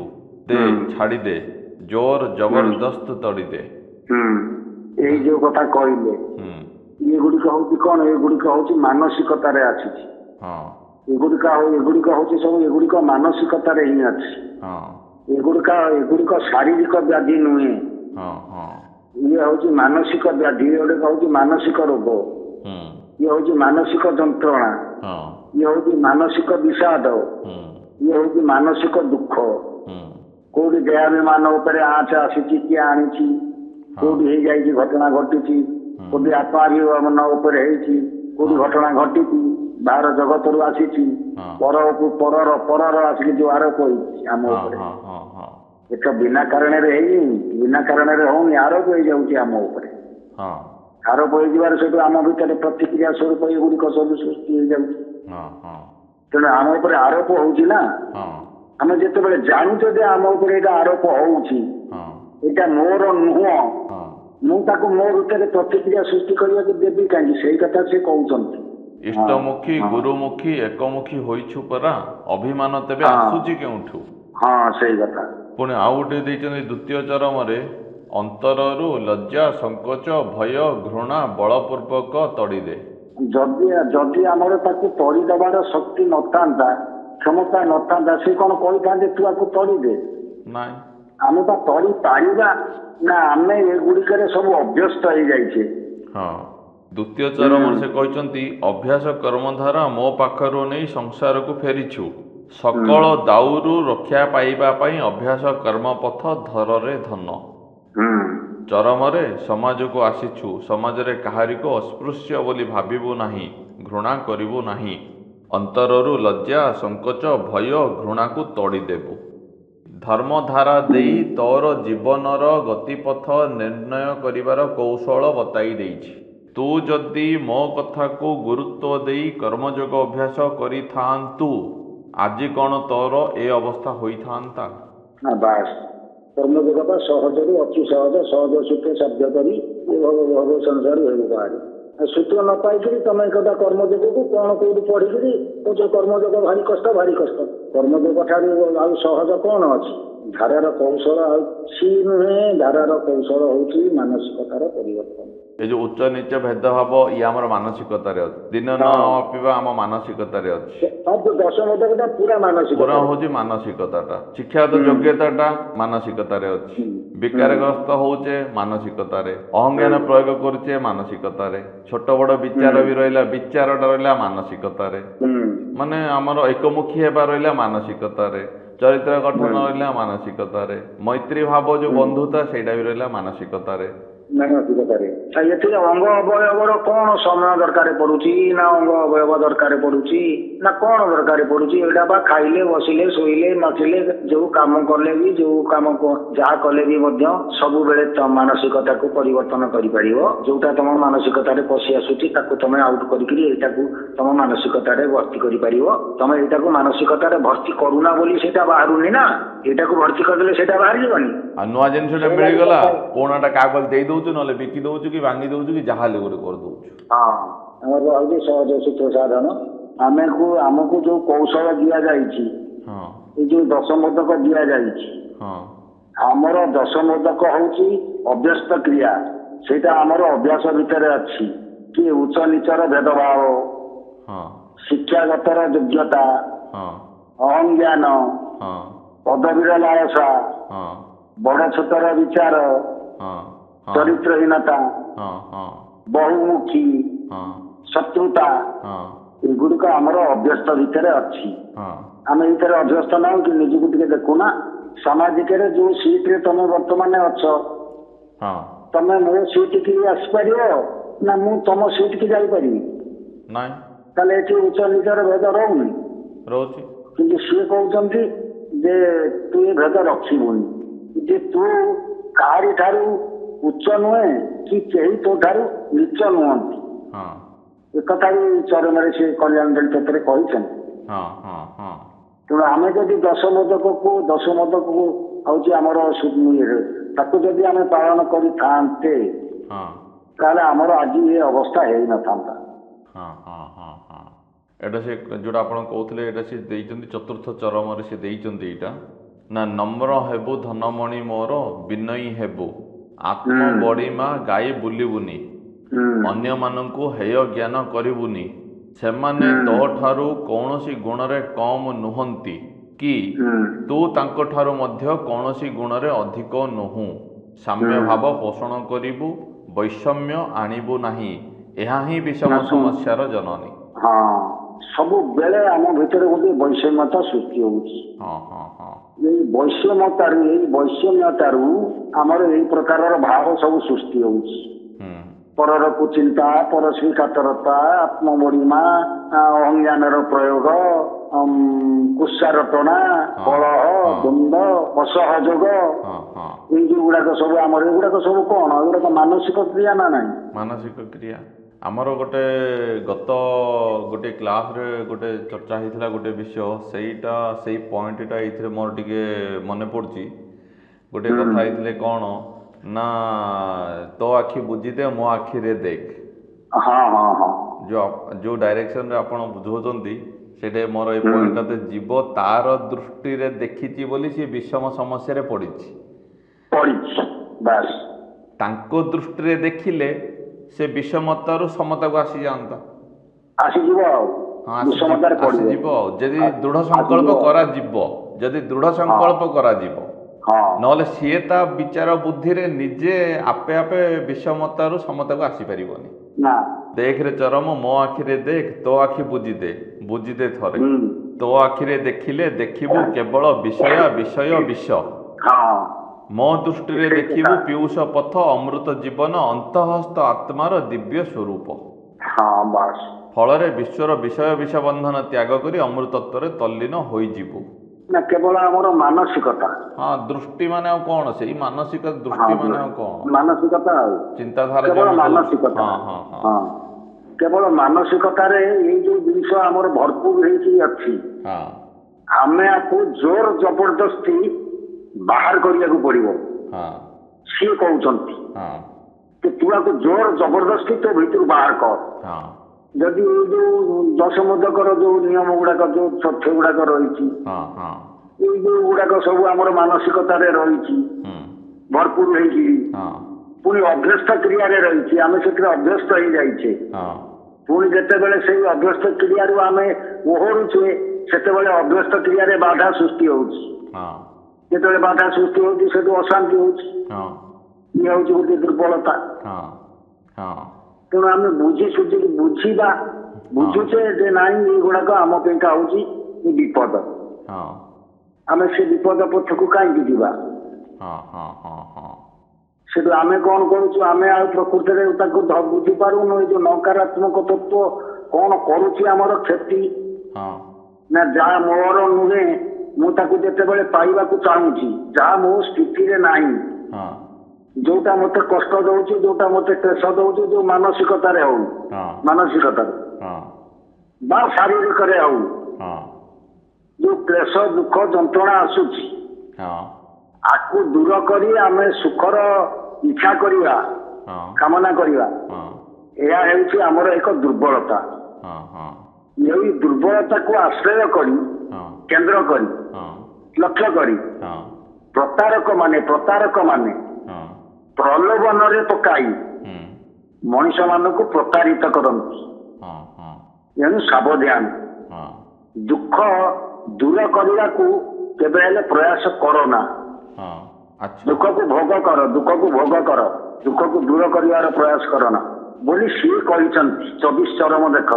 ପରବର୍ତ୍ତୀ ସମସ୍ୟା ହେଉଛି ତୋର ତଥା ପରିବାରର ରୋଗ ବ୍ୟାଧି ଆଦି ଯନ୍ତ୍ରଣାଦାୟକ ପରିବେଶ। ଯେତେବେଳେ ତୋର କିମ୍ବା ତୋ ସଂସାରର କାହାରି କୌଣସି ରୋଗ ହୋଇଗଲା, ତେବେ ତୋ ମନ ବ୍ୟସ୍ତ ବିବ୍ରତ ହୋଇଯାଉଛି ଏବଂ ଆଶୁ କାମନାରେ ବ୍ୟତିବ୍ୟସ୍ତ ହୋଇ ମୁହୂର୍ତ୍ତକ ମଧ୍ୟରେ ଭାବଡୋରି ଛିଣ୍ଡାଇ ଦୂରେଇ ଯାଉଛୁ। ବାବୁରେ, ଇଏ ହେଉଛି ମାନସିକ ଯୋଉ ଦୁଃଖ। ବାବୁରେ, ସେ ବିଷୟରେ ତୋତେ ମୁଁ କିପରି ବୁଝାଇବି? ଜୀବର କର୍ମଫଳ ଭୋଗ କରିବା ଏକାନ୍ତ ଜରୁରୀ। ସେଇ ଯୋଉ କଥା ତୁ ଯୋଉ ବ୍ୟତିବ୍ୟସ୍ତ ହେଇଯାଉଛୁ, କାହାକୁ ରୋଗ ହେଲା, କିଏ ଯନ୍ତ୍ରଣା ପାଇଲା, ପରିବାରର ଯଦି କିଏ କୋଉଠି କ୍ଷୟକ୍ଷତି ହେଲା, କିମ୍ବା ତୋ ନିଜର ଯଦି କିଛି କ୍ଷୟକ୍ଷତି ହେଲା, ତାହେଲେ ତୁ ସେଥିରେ ବ୍ୟତିବ୍ୟସ୍ତ ହେଇ ପଡୁଛୁ। ବ୍ୟତିବ୍ୟସ୍ତ ହେଇ ପଡିକିରି କ'ଣ କରୁଛୁ ନା ମୋ ଠାରୁ ଭାବଡୋରଟା ଛିଣ୍ଡେଇ ଦଉଛୁ। ଏ ବାବୁରେ, ମୁଁ ତୋତେ କ'ଣ କେମିତି ଆଉ ବୁଝେଇବି? କ'ଣ ବୁଝେଇବି? ବାବୁରେ, ସେ ବିଷୟରେ ତୋତେ ମୁଁ କିପରି ବୁଝାଇବି? କାହିଁକି ଏ କଥା କହିଲେ ସିଏ? ସେ ବିଷୟରେ ତୋତେ ମୁଁ କିପରି ବୁଝାଇବି? କାହିଁକି ଏ କଥା କହିଲେ? କାହିଁକି ନା ସିଏ ଯୋଉଟା କହିବାକୁ ଯାଉଛନ୍ତି ତାହା ମୋର ଦୃଷ୍ଟି ପଥରେ ନାହିଁ। ହଁ ମୋର ଦୃଷ୍ଟି ପଥରେ ମୁଁ ଜଣେ ମଣିଷ ତ, ହଁ ମାନେ ଆମକୁ ଅଜଣା ଅଛି ଆଉ। ହଁ ଆମକୁ ସେଟା ଅଜଣା ଅଛି, ଆମର ଜ୍ଞାତ ସାରରେ ସେ ଜିନିଷଟି ନାହିଁ। ନାହିଁ ବୋଲି ସିଏ କିନ୍ତୁ ଅନୁଭବ କରୁଛନ୍ତି, ସିଏ ଦେଖୁଛନ୍ତି। ହଁ ଆମର ଦିଗ୍ଦର୍ଶକ ଯୋଉମାନେ ତପ ଯୋଗ ଆଉ ଆମର ଯୋଉ ସବୁ ରହିଛି ଦିବ୍ୟ ଦ୍ରଷ୍ଟା ବୋଲି ଯୋଉ କୁହାଯାଇଛି, ଦିବ୍ୟ ଦ୍ରଷ୍ଟା। ଯୋଉ ଦିବ୍ୟ ଦ୍ରଷ୍ଟା ମାନେ ଯୋଉ ସମାଧିସ୍ଥ ବ୍ୟକ୍ତି ମାନେ ଯୋଉମାନେ ଏ ବିଷୟ ଦର୍ଶନ କରିଛନ୍ତି, ଯୋଉ ଯେମିତି ଆମର ସେଦିନ କୁହାଯାଇଥିଲା ଯେ ପାଦର ମହିମାଟା ଯୋଉମାନେ ଦର୍ଶନ କଲେ ସେ ଆଉ ସାଧାରଣ ଲୋକ କଣ ତାକୁ ଦର୍ଶନ ମାନେ ସେ ମହିମାଟା ଦର୍ଶନ କରିପାରିବନି, ତେଣୁ ତାକୁ ପାଦୁକାର ସ୍ଥୂଳରେ ପାଦୁକାର ଗଠନ କଲେ, ଏ ପାଦୁକାର ରୂପ ଦେଇକି ତାକୁ ପୂଜିବାକୁ ଦିଆଗଲା। ହଁ ଏଇଟା ବୁଝାଏ, ତପସ୍ୱୀ ମାନେ ଯାହା ଅନୁଭବ କଲେ ସାଧାରଣ ବ୍ୟକ୍ତି ମାନଙ୍କୁ ତାର ସ୍ଥୂଳ ରୂପଟା, ସୂକ୍ଷ୍ମଟାକୁ ତ ସାଧାରଣ ବ୍ୟକ୍ତି ଅନୁଭବ କରିପାରିବେନି, ଯାହା ବୁଝେଇଥିଲେ ଯେ ସ୍ଥୂଳ ବ୍ୟକ୍ତି ମାନେ ସ୍ଥୂଳଟାକୁ ଅନୁଭବ କରିପାରିବେ। ସେଇ କଥା ସେ କହୁଛନ୍ତି, ବାବୁରେ ମୁଁ ତୋତେ କିପରି ବୁଝାଇବି। କାହିଁକି ଏ କଥା କହିଲେ ଯେ ଯୋଉଟା ମୋର ଅଜ୍ଞାତ ସାରରେ ଅଛି ମୋର ଜ୍ଞାତ ସାରରେ ନାହିଁ, ତେଣୁ ମତେ ଯେତେ ବୁଝେଇଲେ ମୁଁ କଣ ବୁଝିବି, ବୁଝିପାରିବିନି କି ବୁଝିବିନି। ସେଇ ଲାଗି ସିଏ ଗୋଟେ ତାଙ୍କର ପିତୃତ୍ୱ ହୃଦୟରେ ସିଏ ତାକୁ ବାବୁରେ ବୋଲି ସମ୍ବୋଧନ କରିକି ଯେମିତି ମୋ କଥା ଟିକେ ଶୁଣୁ, ମୁଁ କଣ କହୁଛି ତୁ ଟିକେ ବୁଝିବାକୁ ଚେଷ୍ଟା କର, ଟିକେ ଗୁରୁତ୍ୱ ଦେ ମୋ କଥା ଉପରେ। ଯେମିତି ଗେଲେଇକିରି କହିଲା ଭଳିଆ ତୁ ଆଉ ଏତେ ଅବୁଝା ହେଲେ ଆଉ କେମିତି ହବ, ଟିକେ ଯେମିତି ମୁଁ କଣ କହୁଛି ଟିକେ ମୋ କଥା ତୁ ଟିକେ ଶୁଣୁ, ଏମିତିଆ ଭାବରେ ସେ ସେଇ କଥା କହିଛନ୍ତି ଯେ ବାବୁରେ ମୁଁ ତୋତେ କିପରି ବୁଝାଇବି। ଜୀବର କର୍ମଫଳ ଭୋଗ କରିବା ଏକାନ୍ତ ଜରୁରୀ। ଏଇ କଥା ଏଇଟା କଣ ତମେ ଏହାକୁ ବୁଝୁଛ? ଏକାନ୍ତ ଜରୁରୀ ମାନେ ଯୋଉଟା କି ଯେମିତି ମଣିଷ ପାଇଁ ବାୟୁ ଜରୁରୀ, ସିଏ ସେମିତି ଗୋଟେ ପ୍ରକାରର ଜରୁରୀ ଶବ୍ଦ ଗୋଟେ ଲଗେଇ ଦେଇଛନ୍ତି। ମଣିଷ କଣ ସେଇଟା ଚାହେଁ? ନା, ମଣିଷ କେବେ ଚାହେଁ ନା। ମଣିଷ କେବେ ଚାହିଁବନି ଯେ ମୋ ପାଖକୁ ଏ ଜିନିଷ ସବୁ ଆସୁ, ତା ଚାହିଁବା ଭିତରେ ଇଏ ସବୁ ନାହିଁ। ଇଚ୍ଛା ନ କଲେ କଣ ହବ, କିନ୍ତୁ ତୋତେ ଏଇଟା ଭୋଗ କରିବାକୁ ବାଧ୍ୟ। ଏକାନ୍ତ ଜରୁରୀ କାହିଁକି? ସେ କହୁଛନ୍ତି ଜୀବର କର୍ମଫଳ ଭୋଗ କରିବା ଏକାନ୍ତ ଜରୁରୀ। ସମସ୍ତ ରୋଗ ବ୍ୟାଧି ସେହି କାରଣରୁ ଆସିଥାଏ। ଏଇ ଯୋଉ କର୍ମଫଳ ଯୋଉ ରହିଲାନି, ଏଇ କର୍ମଫଳର କାରଣରୁ ରୋଗ ବ୍ୟାଧି ଆସିଥାଏ ସିଏ କହୁଛନ୍ତି। ତାହେଲେ ଏଇ କର୍ମଫଳ କଣ? ମାନେ ମୋର ମାନେ ଆମେ କଣ ଯେମିତି ଆମେ ଚାକିରି କଲୁ, ଗୋଟେ ଦରମା ଆମକୁ ମିଳିଲା, କର୍ମ କଲୁ ଫଳ ଗୋଟେ ଆମକୁ ମିଳିଲା। ଆମେ ଗୋଟେ ବିଚାର କଣ ହେଇଛି ନା, ପାପ କର୍ମ କଲେ ପାପ ଫଳ ମିଳିବ, ପୁଣ୍ୟ କର୍ମ କଲେ ପୁଣ୍ୟ ଫଳ ମିଳିବ। ଭଲ କର୍ମ କଲେ ଭଲ ଫଳ, ମନ୍ଦ କର୍ମ କଲେ ମନ୍ଦ ଫଳ। ମାନେ ଏଇ ଦୃଷ୍ଟିରେ ଆମେ ମାନେ ଗୋଟେ ମାନେ ଆମ ଦୃଷ୍ଟିରେ ଏଇଟା ହିଁ ଗୋଟେ ଦେଖାଯାଉଛି ଯେ ଯେମିତି କରିବ ସେମିତି ପାଇବ, ଯେସି କରନି ବେଶୀ ଭରନି, ଯଥା ଦୃଷ୍ଟି ତଥା ସୃଷ୍ଟି। ଏଇ ପ୍ରକାର ଆମେ ବୁଝୁଛୁ କର୍ମଫଳ ମାନେ ଏଇ କର୍ମଫଳ, କର୍ମ କଲୁ ଫଳ ଭୋଗିବାକୁ ପଡିବ। ସେଇ ଆପଣ ଯେମିତି କହୁଛନ୍ତି ସେଇଟା ସେମିତି, କିନ୍ତୁ ସେଇ ଯେମିତି ପାପ ପୁଣ୍ୟ କହିଲ, ଦିଟା ଜିନିଷ, ଭଲ କଲେ ଭଲ କଥା, ମନ୍ଦ କଲେ ମନ୍ଦ, ଯୋଉ କହିଲ କୁକର୍ମ ସୁକର୍ମ, ଯୋଉ ଦିଟା ଜିନିଷ ଦେଖେଇଲ, ସେମିତି ଆମର ଯୋଉ କର୍ମଫଳ ଅଛି, ଏ କର୍ମଫଳରେ ସୁକର୍ମର ଫଳ ଅଛି, କୁକର୍ମର ଫଳ ଅଛି, ପାପର ଫଳ ଅଛି, ଆଉ ପୁଣ୍ୟର ବି ଫଳ ଅଛି। ଦୁଇଟା ଯାକର ଫଳ ଆମ ଭିତରେ ଅଛି। ଏପଟରେ ପୁଣ୍ୟ ଫଳ ଦ୍ଵାରା ଆମର ସେ କହିନାହାନ୍ତି କି ତୁ ଯେତେବେଳେ ଦଡା ପୁସ୍ତକୁ ଆସିଛୁ, ମୁଁ ତୋର ରହିବା ଖାଇବା ଏ କଥା ସେ ଖଞ୍ଜିଛନ୍ତି, ଯୋଉ ସେ ଖଞ୍ଜିଛନ୍ତି କଣ ସେଇଟା ଆମର ହଉଛି ପୁଣ୍ୟ ଫଳ। ପୁଣ୍ୟ ଫଳ ଯୋଉ ମୁଁ ଏଇଟା ପଢିକି ଶୁଣେଇ ଦଉଛି, ଯାହା ଆପଣ କହୁଛନ୍ତି ଏଇ ଚରମରେ ହିଁ ଅଛି, 24 ଚରମରେ ହିଁ ଅଛି। ବଞ୍ଚି ରହିବାକୁ ହେଲେ ଜଣଙ୍କର ସର୍ବନିମ୍ନ ଆବଶ୍ୟକତା ହେଉଛି ଖାଦ୍ୟ, ବସ୍ତ୍ର ଓ ରହିବାକୁ ଖଣ୍ଡେ ସ୍ଥାନ। ସ୍ରଷ୍ଟା ଯେତେବେଳେ ତତେ ଜନ୍ମ ଦେଇଛନ୍ତି, ସେହି ସମୟରୁ ତୋ ପାଇଁ ଖାଦ୍ୟ, ବସ୍ତ୍ର ଏବଂ ଆଶ୍ରୟସ୍ଥଳୀ ସ୍ଥିର କରି ସାରିଛନ୍ତି। ତୁ ଏ ଶରୀର ତ୍ୟାଗ କରିବା ପର୍ଯ୍ୟନ୍ତ କେବେ ମଧ୍ୟ ଉପବାସ ରହିବୁ ନାହିଁ, ଅନାବସ୍ତ୍ର ହେବୁ ନାହିଁ। ସାଧାରଣ ଭାବରେ ଚଳିବାକୁ ହେଲେ ଯେତିକି ଆବଶ୍ୟକ ତାଠାରୁ ଯଦି ଅଧିକ ଆଶା ରଖିବୁ ତେବେ ସେ ଆଶା ପୂର୍ଣ୍ଣ ନହେଲେ ଦୁଃଖ ଆସିବ ଏବଂ ସେ ଭାବଟି କ୍ରମଶଃ ଦାନା ବାନ୍ଧି ମହାଦ୍ରୁମ ହୋଇଯିବ। ଆଶା ପୂର୍ଣ୍ଣ କରିବା ପାଇଁ ଖସଡ଼ା ପଥରେ ପାଦ ଦେବାକୁ ବାଧ୍ୟ ହେବୁ। ସେଇଠି କହିଛନ୍ତି କଣ କହିଲେ ସେଇଠି ଦେଖ ସେ କହିଲେ ସାଧାରଣ ଭାବରେ ଚଳିବାକୁ ହେଲେ ଯେତିକି ଆବଶ୍ୟକ ତାଠାରୁ ଯଦି ଅଧିକ ଆଶା ରଖିବୁ ତେବେ ସେ ଆଶା ପୂର୍ଣ୍ଣ ନହେଲେ ଦୁଃଖ ଆସିବ। ସେଇଠି ଦୁଃଖର ଉତ୍ପତ୍ତି କୋଉଠି ହେଲା ଦେଖିଲ ନା, ଜାଣିଲ ନା? ତୋର ତୋତେ ଯେତିକି ସ୍ଥିତି ତମର ଅଛି ସେ ସ୍ଥିତିର ନିଜର ସ୍ଥିତିକୁ ଖାଲି ବାହାରକୁ ବାହାରିବା ମାତ୍ରେ ଦୁଃଖ ଆସି ପହଞ୍ଚିଗଲା ଏବଂ ସେ କାଳକ୍ରମେ ମହାଦ୍ରୁମ ପାଲଟିଲା। ତମର ତମ ଭିତରେ ସେ ଅଭ୍ୟସ୍ତ ହେଇକି ତମ ଭିତରେ ସେଟା ଦାନା ବାନ୍ଧିକି ସଂସ୍କାର ହେଇଗଲା, ବିକଶିତ ହେଇକରି ସିଏ ମାନେ ଦୃଢ ହେଇଗଲା, ଦୃଢ ହେଇଗଲା। ଆଉ ସେଠୁ ଆଶା ପୂର୍ଣ୍ଣ କରିବା ପାଇଁ ଖସଡ଼ା ପଥରେ ପାଦ ଦେଲୁ।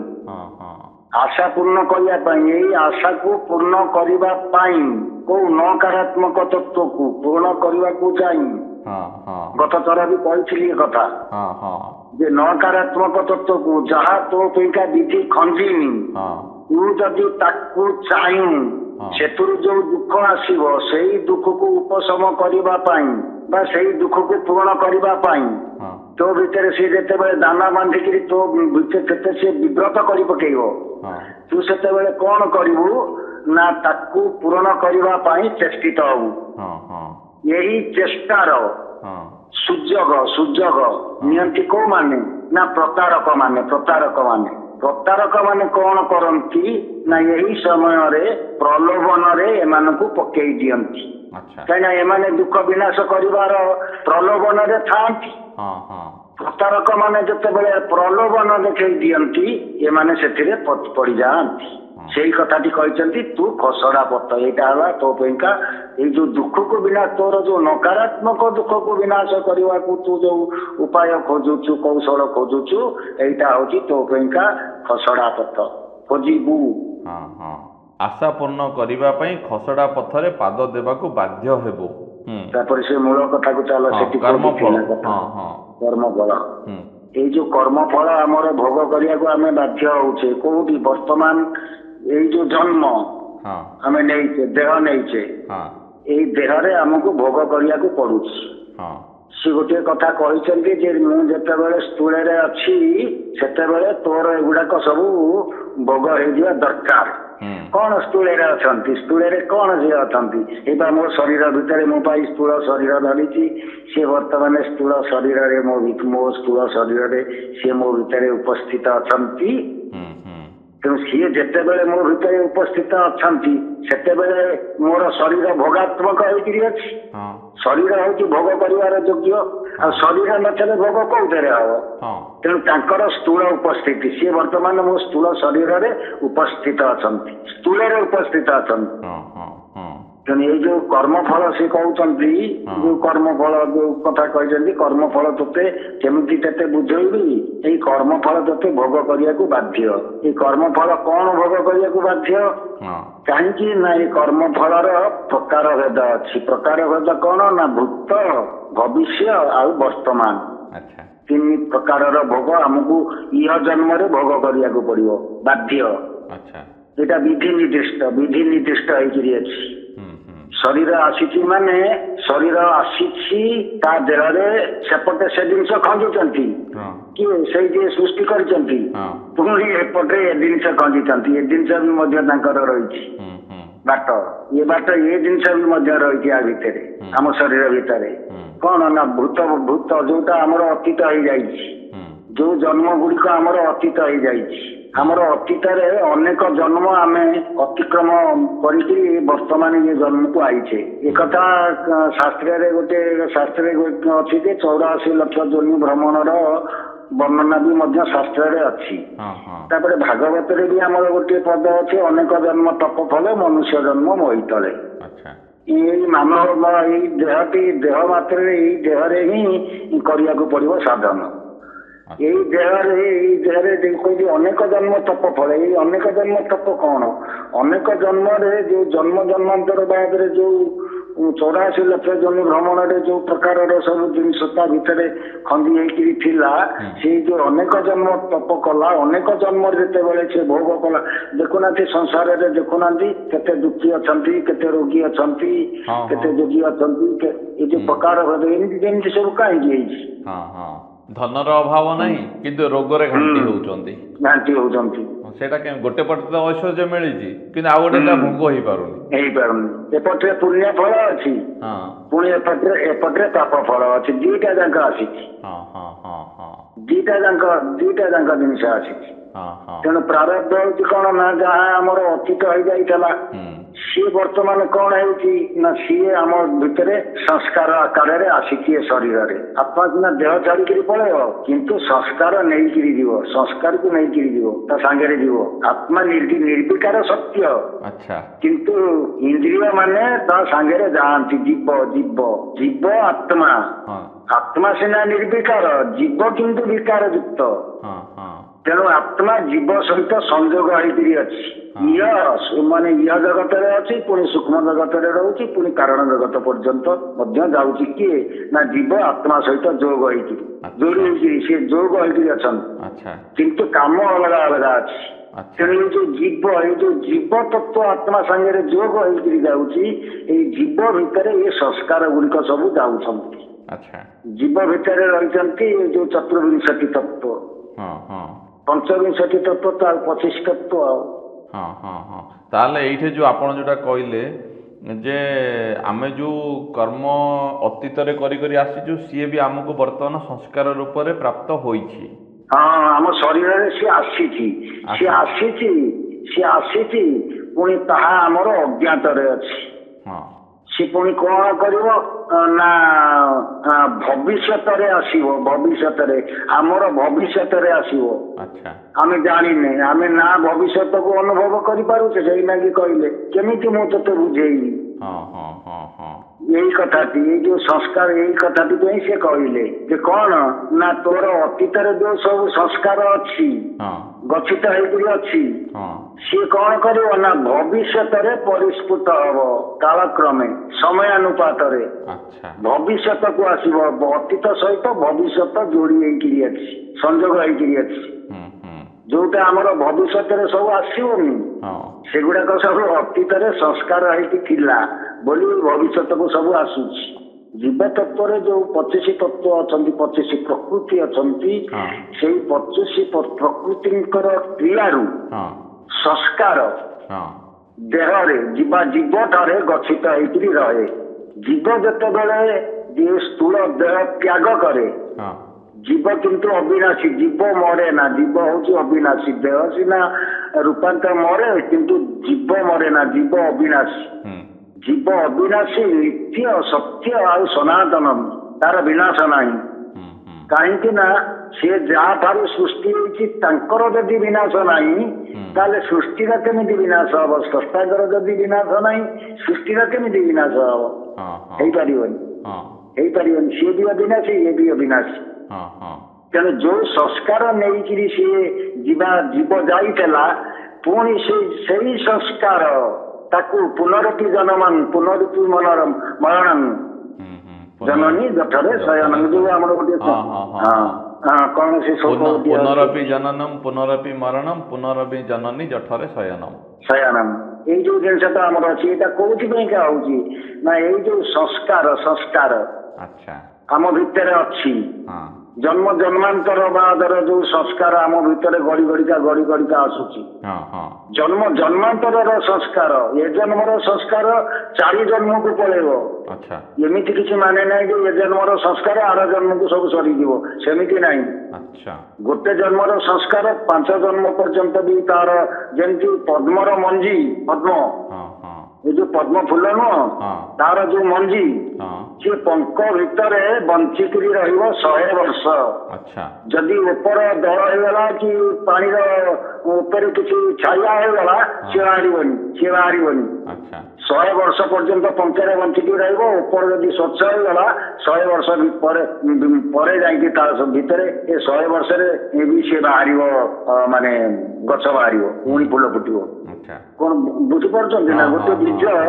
ଗୋଟେ ବୀଜ କେତେ ପର୍ଯ୍ୟନ୍ତ ରହିପାରୁଛି, ତାର ସ୍ଥାୟିତ୍ଵ ମାନେ ରହିପାରିବ। ସେମିତି ଗୋଟେ ଗୋଟେ ସଂସ୍କାର ସିଏ 2 ଜନ୍ମ 3 ଜନ୍ମ ପର୍ଯ୍ୟନ୍ତ ତାର ରହିଯିବ, ମାନେ ପ୍ରସ୍ଫୁଟିତ ହବା।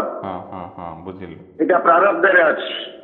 ସିଏ କଣ କରୁଛି ନା ଭବିଷ୍ୟତକୁ ଆସିବ ଆମ ପାଖକୁ। ଆମେ ଭବିଷ୍ୟତକୁ ଯାଉଛେ ନା, ବିଲକୁଲ। ଯେତେବେଳେ ଭବିଷ୍ୟତକୁ ଯାଉଛେ ଏଇ ଯୋଉ ପ୍ରାରବ୍ଧ ଅଛି ସେ ଭବିଷ୍ୟତକୁ ଅଛି। ସେ ଭବିଷ୍ୟତରେ ସମୟର କାଳର ଗତିରେ ବା ଭବିଷ୍ୟତରେ ସମୟର ପ୍ରବାହରେ ସିଏ ଆସିବ। ବୀଜ ଯୋଉ ଆମ ଭିତରେ ଗଚ୍ଛିତ ହେଇକିରି ରହିଛି ଯୋଉ ପ୍ରାରବ୍ଧର, ସିଏ ଭବିଷ୍ୟତରେ ସିଏ ସବୁ ଯେମିତି ପଦ୍ମର ଯେମିତି ଦେଖେଇଲେ ସେମିତି ସେଇ ବୀଜ ଆଗକୁ ଅଙ୍କୁରୋଦ୍ଗମ ହେଇକିରି ସିଏ ପୁଣି ଆମକୁ ଭୋଗ ହବ। ବର୍ତ୍ତମାନ ଯୋଉଟା ଆମେ ଭୋଗ କରୁଛେ ସେଇଟା ଅତୀତରେ ଥିଲା, ଆଉ ଭବିଷ୍ୟତରେ ବର୍ତ୍ତମାନକୁ ଆସିକି ଆମକୁ ଭୋଗ କରଉଛି। ବୁଝିଲୁ? ବର୍ତ୍ତମାନକୁ ଆସୁଛି ସିଏ କିଏ ଭବିଷ୍ୟତରୁ। କାଲି କଣ ହବ ତମେ ଜାଣିଛ? ନାଇଁ। କିନ୍ତୁ କାଲି କଣ ହବ ତମର ଲିଖିତ ହେଇକିରି ଅଛି ଭବିଷ୍ୟତରେ। କାଲିକି କଣ ଘଟିବ ଯୋଉ ବିଧାତା ଲିଖନ ସେ କରିବ ଆନ୍ନ। ଆଚ୍ଛା, ସେ ଯୋଉ କହିଛନ୍ତି ତୋର ଜନ୍ମ କୁଣ୍ଡଳୀ ଲିପିବଦ୍ଧ ହୋଇ ରହିଛି। ସେଇ ଯୋଉ ଜନ୍ମ କୁଣ୍ଡଳୀ। ଆଚ୍ଛା, ତୋର ଭୋଗାର୍ଥ ସବୁ ଲିପିବଦ୍ଧ ହେଇକି ରହିଛି, କଣ କଣ ତୋତେ ଭୋଗ ମିଳିବ। ଆଚ୍ଛା, ସେ ସବୁ ବର୍ତ୍ତମାନକୁ ଆସିବ। ସେଠୁ ଯେତେବେଳେ ବର୍ତ୍ତମାନକୁ ଆସିବ, ବର୍ତ୍ତମାନ ତୋତେ ସେଇଟା ଭୋଗ କରିବାକୁ ପଡିବ। ସେଠୁ କଣ ହବ ନା ଗୋଟେ ସଂସ୍କାର ଯେତେବେଳେ ଭୋଗ ହେଇଯାଏ ସେତେବେଳେ ତାର ପରିସମାପ୍ତି ହେଇଯାଏ, ସରିଯାଏ, ଆଉ ତାର କିଛି ରହେ ନା। ସେ ସଂସ୍କାର ସରିଗଲା। ସେଇ ଲାଗି କହିଛନ୍ତି ଯେ ତୋର ଭୋଗ ସରିଗଲେ ତୁ ନିର୍ମଳ ହେଇଯିବୁ। ଯୋଉ ଜନ୍ମ ଜନ୍ମାନ୍ତରର ସଂସ୍କାର ତୋ ଭିତରେ ଗଚ୍ଛିତ ହେଇକିରି ରହିଛି ତାକୁ ତୋ ଭିତରୁ କେହି କାଢିକିରି ବାହାର କରିପାରିବେନି। ସମ୍ଭବ ନୁହଁ। ତୁ ଯେତେ ନୀତି ନିୟମ ଦେଖା କଣ ହବ ସେଥିରେ? ସେ ନୀତି ନିୟମରେ କିଛି କାମ ନାହିଁ। ଭିତରେ ଅଛି ମାନେ ଭୋଗ କରିବାକୁ ତୋତେ ବାଧ୍ୟ। ସେଇ ଲାଗି କହିଛନ୍ତି ଦୁଃଖ ଭୋଗ କରିବାକୁ ତୁ ବାଧ୍ୟ। କାହିଁକି ନା ସେ ସଂସ୍କାର ହେଇକି ତୋ ଭିତରେ ଅଛି, ମନେ ରଖିବା ଉଚିତ। ଆଉ ସଂସ୍କାରକୁ କେହି କାଢି ପାରିବେନି। ଆଉ ସଂସ୍କାରକୁ ତମେ ନିଜେ ଇଚ୍ଛା କରିକି ତାକୁ ତୋଳି ପାରିବନି। କି ଯୋଉଟା ତମ ଭିତରେ ସଂସ୍କାର ହେଇକିରି ଅଛି ତାକୁ ଭୋଗ କରିବାକୁ ତମକୁ ବାଧ୍ୟ। ସେଇ ଲାଗି କହିଛନ୍ତି ଯୋଉ ଦୁଃଖ ଯୋଉ ସୁଖ ଆସୁଛି ତାକୁ ଟିକେ ତୁ ସ୍ୱୀକାର କରିଯା। ଆମେ ଦୁଃଖକୁ କେବେ ହେଲେ ସ୍ୱୀକାର କରିପାରିବାନି। କିଏ କଣ ଦୁନିଆରେ ଚାହାନ୍ତି ଯେ ଦୁଃଖ ମୋ ପାଖକୁ ଆସୁ? କେହି ଚାହିଁବେନି। କିନ୍ତୁ ସିଏ କହୁଛନ୍ତି ନାଇଁ ତୋତେ ଦୁଃଖ ଭୋଗ କରିବାକୁ ବାଧ୍ୟ। ପ୍ରତ୍ୟେକ ବ୍ୟକ୍ତି ରୋଗ ଭୋଗ କରିବାକୁ ବାଧ୍ୟ। ପ୍ରତି ଯୁଗରେ ଥିଲା, ଏବେ ଅଛି, ଆସନ୍ତା ଯୁଗରେ ମଧ୍ୟ ରହିବ। ଆଉ ତମେ ତାକୁ ଦୂର କରିବାକୁ କେମିତି ଚାହୁଁଛ? ସେ ଦୂର କେମିତି ହବ? ଦୁଃଖ ବା ଦୂର ହବନି। ତମେ ସେଇ ଦୁଃଖକୁ ନେଇକିରି ଯିବ, ଦୁଃଖ ଭିତରେ ହିଁ ଯିବ। ଯେମିତି ଦୁଃଖ ଭିତରେ ସୁଖକୁ ଅନୁଭବ କରୁଛ, ଭୋଗ କରୁଛ, ସେମିତି ଦୁଃଖ ଭିତରେ ବି ତମେ ଏଇଟାକୁ ନେଇକିରି ଯିବ। ବଡ ବଡ ମୁନି ଋଷି ମାନେ ତପସ୍ୱୀ ମାନେ ବି ମଧ୍ୟ ଦୁଃଖ ବହୁତ ଯନ୍ତ୍ରଣା ଦୁଃଖ ଭୋଗ କରିଛନ୍ତି। ମୁଁ ତତେ ବଚନ ଦେଇଛି ତୋର ହାତ ଧରି ଚରମରେ ପହଞ୍ଚେଇ ଦେବି। ମୁଁ ସେଥିପାଇଁ ତତେ ନିର୍ମଳ କରିବା, ଶୁଦ୍ଧ କରିବା, ମାର୍ଜିତ କରିବା ମୋର କର୍ତ୍ତବ୍ୟ। ଆମକୁ ଯୋଉଗୁଡାକ ସବୁ ମିଳିଛି ତାକୁ ମାର୍ଜିତ କରିବା, ତାକୁ ସବୁ ଭୋଗ କରେଇକିରି ମତେ ମାର୍ଜିତ କରିବେ। ଆଉ ମୋ ହାତ ଧରିକିରି ସେ ଚରମକୁ ନେବେ। ମୋର ହାତ କୋଉଠି ଅଛି? କଣ ଭବିଷ୍ୟତରେ ଅଛି ନା ଅତୀତରେ ଅଛି? ମୋର ହାତଟା କୋଉଠି ଅଛି? ବର୍ତ୍ତମାନରେ ହିଁ ଅଛି। ଆଉ ବର୍ତ୍ତମାନ ମୋର ହାତ ସେ ଧରିବେ। ମୁଁ ସିନା ହାତ ଦେଖେଇଲେ ସେ ମୋ ହାତ ଧରିବେ। ଯଦି ମୁଁ ହାତ ନ ଦେଖାଏ ପକେଟରୁ ଯଦି ହାତ ବାହାର କରିବୁନି ସିଏ ଆଉ କୋଉ ବାଟରେ ହାତ ଧରିକି ନେବେ? ଆଉ ତମେ ନିଜେ କହୁନା ତମ ହାତ କୋଉଠି ଅଛି? ତେଣୁ ବର୍ତ୍ତମାନକୁ ଆମର ଜଗିବାର ଅଛି। ସେ କହୁଛନ୍ତି ତୁ ବର୍ତ୍ତମାନକୁ ଜଗିଦେ। ମଣିଷର ପ୍ରକୃତରେ ଯଦି ଦେଖିବେ ଆମ ଭିତରେ କଣ ଅତୀତର ଚିନ୍ତା ନହେଲେ ତ ଭବିଷ୍ୟତର ଚିନ୍ତା। ଅତୀତର ଚିନ୍ତା ନହେଲେ ଭବିଷ୍ୟତର ଚିନ୍ତା। ସେ ଯୋଉ ଭାଇ କହୁନଥିଲେ ଯେ ମୁଁ ଦୃଢ ରହିପାରୁନି। ହଁ ହଁ ଦୂର କାହିଁକି ରହିପାରୁନୁ ନା ତୋତେ ଅତୀତର କିଛି ଆସିକି ଘଟଣାବଳୀ ତୋ ମୁଣ୍ଡ ଭିତରକୁ ପଶି ଆସୁଛି ମନ ଭିତରକୁ ଆଉ କିଛି ଭବିଷ୍ୟତର ଚିନ୍ତା ହଁ ଯୋଉଟା ନା ତତ୍ତ୍ୱ ତୋର ଦୃଶ୍ୟ ପଥରେ ନାହିଁ ଅଦୃଶ୍ୟ ଚିନ୍ତା ହୁଁ ତୋର ଦୃଶ୍ୟ ପଥରେ ନାହିଁ ହୁଁ ଯୋଉଟା ଏଇ ଯୋଉ ଭବିଷ୍ୟତ ଚିନ୍ତା ଏତେ ଭୟଙ୍କର ଯେ ମାନେ କଳ୍ପନା ବାହାରେ। ଗୁରୁସ୍ୱାମୀ ଚରମରେ ଗୋଟେ ପଦ ଦେଇଛନ୍ତି, ଭୁଲିଯା ଧନରେ ଅତୀତ ବର୍ତ୍ତମାନ ତୋ ପାଇଁ, ଅମୂଲ୍ୟ ରତନ ତୋହର ତାର ସରିକେ କାହିଁ, ପଦ୍ମ ପାଦେ ସଅଁପି ଦେରେ ତୋର ଭବିଷ୍ୟତକୁ, ସୁବର୍ଣ୍ଣ ପରଶ ଲଭିବୁ ଧନ ସତ ସତକୁ। ବାସ୍ ଭବିଷ୍ୟତକୁ ପଦ୍ମ ପାଦରେ ରଖ। ଭବିଷ୍ୟତ ଚିନ୍ତାଧାରା ତମ ଭିତରେ ଆସିକିରି ପୁରା ସେ ତମକୁ ଅଭ୍ୟସ୍ତ କରିକିରି ସିଆଡେ ପୁରା ନେଇଗଲାଣି, ତମକୁ ଟାଣି ନେଇଗଲାଣି ତା ଭିତରୁ କିଏ ଭବିଷ୍ୟତ ଚିନ୍ତାଧାରା। ମୁଁ କେମିତି ଭବିଷ୍ୟତରେ ଏମିତିଆ ହୁଅନ୍ତି କି, ମତେ କେମିତି ଭବିଷ୍ୟତରେ ଏମିତିଆ ଗୋଟେ ଜିନିଷ ମିଳନ୍ତା କି, ମତେ ଏମିତିଆ ସ୍ତ୍ରୀ ମିଳନ୍ତା କି, ମତେ ଏମିତିଆ ସ୍ୱାମୀ ମିଳନ୍ତା କି, ଏ ଯୋଉ ଭବିଷ୍ୟତ ଚିନ୍ତାଧାରା। କିନ୍ତୁ ତମର ବିଧାତା ଲିଖନ ଆଉ ଗୋଟିଏ ପ୍ରକାରର ଅଛି। ଯେତେବେଳେ ବିଧାତା ଲିଖନ ଅନ୍ୟ ପ୍ରକାରର ଅଛି, ଯଦି ତମେ ଭବିଷ୍ୟତ ଚିନ୍ତାଧାରା ଯୋଉ କହିଲେ ଯୋଉ ଭବିଷ୍ୟତ ସମର୍ପି ଦେ ପାଦ ପଦ୍ମରେ, ତୁ ଯଦି ଭବିଷ୍ୟତଟାକୁ ଭାକାଂଶ ନ କରୁ, ଭବିଷ୍ୟତରେ ତୁ ରହିଯାଉ, ତାହେଲେ ଅସୁବିଧାରେ ପଡିଯିବୁ। କାହିଁକି ନା ଭବିଷ୍ୟତରେ ତୁ ଯୋଉ ଚିନ୍ତା ନେଇଛୁ ନା, ଅଭ୍ୟସ୍ତ ହେଇକିରି ମନରେ ମୂର୍ତ୍ତି ତୋଳି ସାରିଲୁଣି, ଭିତରେ ଭିତରେ ମନେ ମନେ ଗୋଟେ ସ୍ଥିତି ଗଢିଗଲାଣି ମାନସିକତାରେ। ଯୋଉ ସ୍ଥିତିକୁ ଭାଙ୍ଗିବା ବହୁତ କଠିନ ହବ, ଭାଙ୍ଗିବା କଷ୍ଟ, ଭାଙ୍ଗିବା ବହୁତ କଷ୍ଟ ହବ। ନହେଲେ ଆଜି ଦମ୍ପତିରେ କଳହ ଲାଗନ୍ତାନି ଏତେ। ଏଇଟା ଯୋଉ ଭବିଷ୍ୟତ କଳ୍ପନା ସବୁ କରି ନେଇଛନ୍ତି, ମତେ ଏମିତି ପ୍ରାପ୍ତି ହଉ, କିନ୍ତୁ ପ୍ରାପ୍ତି ହେଲା ବେଳକୁ ଯାହା ପ୍ରାପ୍ତି ହେଲା ସେତେବେଳେ ତାକୁ ଆଉ ଗ୍ରହଣ କରିପାରୁନାହାନ୍ତି। ବର୍ତ୍ତମାନ କାହିଁକିନା ଲିଖନ ତୁମର ଗୋଟେ ବିଧାତା ଲିଖନ ଜିନିଷ ଅଛି, ସେଇଟା ହିଁ ତମକୁ ପ୍ରାପ୍ତି ହବ। କିନ୍ତୁ ତମର ମନର ଯୋଉ କଳ୍ପନା କରିଛ, ସେ କଳ୍ପନା ଅନୁଯାୟୀ ତମକୁ ପ୍ରାପ୍ତି ହବନି।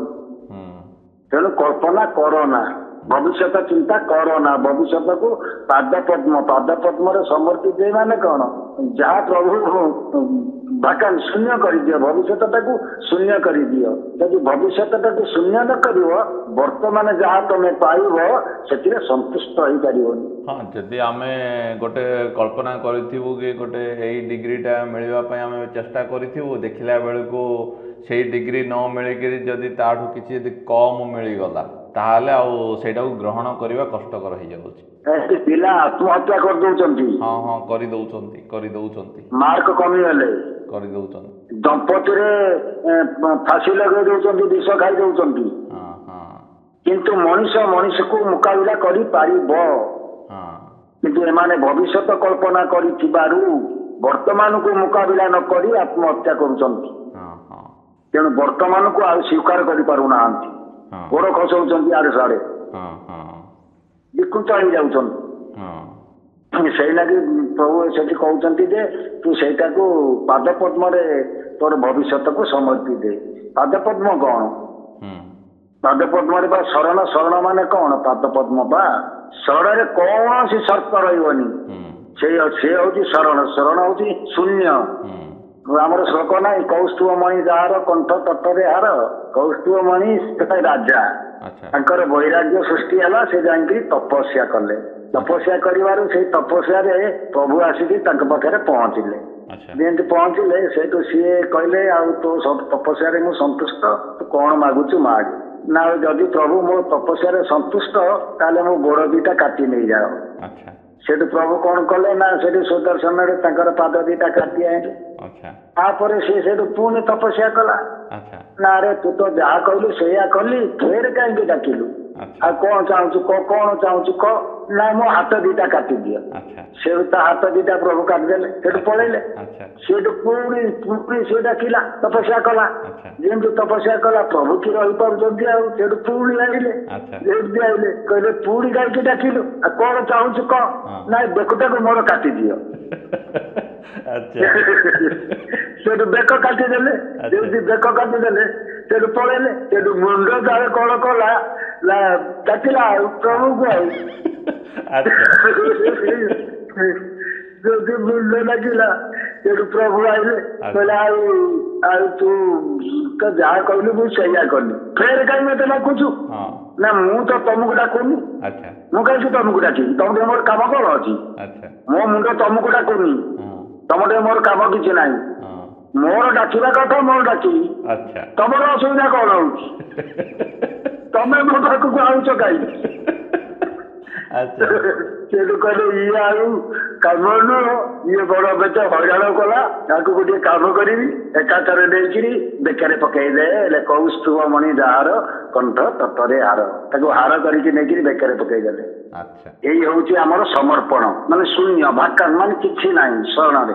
ତେଣୁ ଭବିଷ୍ୟତଟାକୁ ତମେ ଶୂନ୍ୟ କରିଦିଅ। ଭବିଷ୍ୟତଟାକୁ ଶୂନ୍ୟ କରିଦେଲେ ଆମର ଯୋଉ ବର୍ତ୍ତମାନର ଆଉ ସଞ୍ଚିତ ଫଳ ଯିବନି ଆଉ।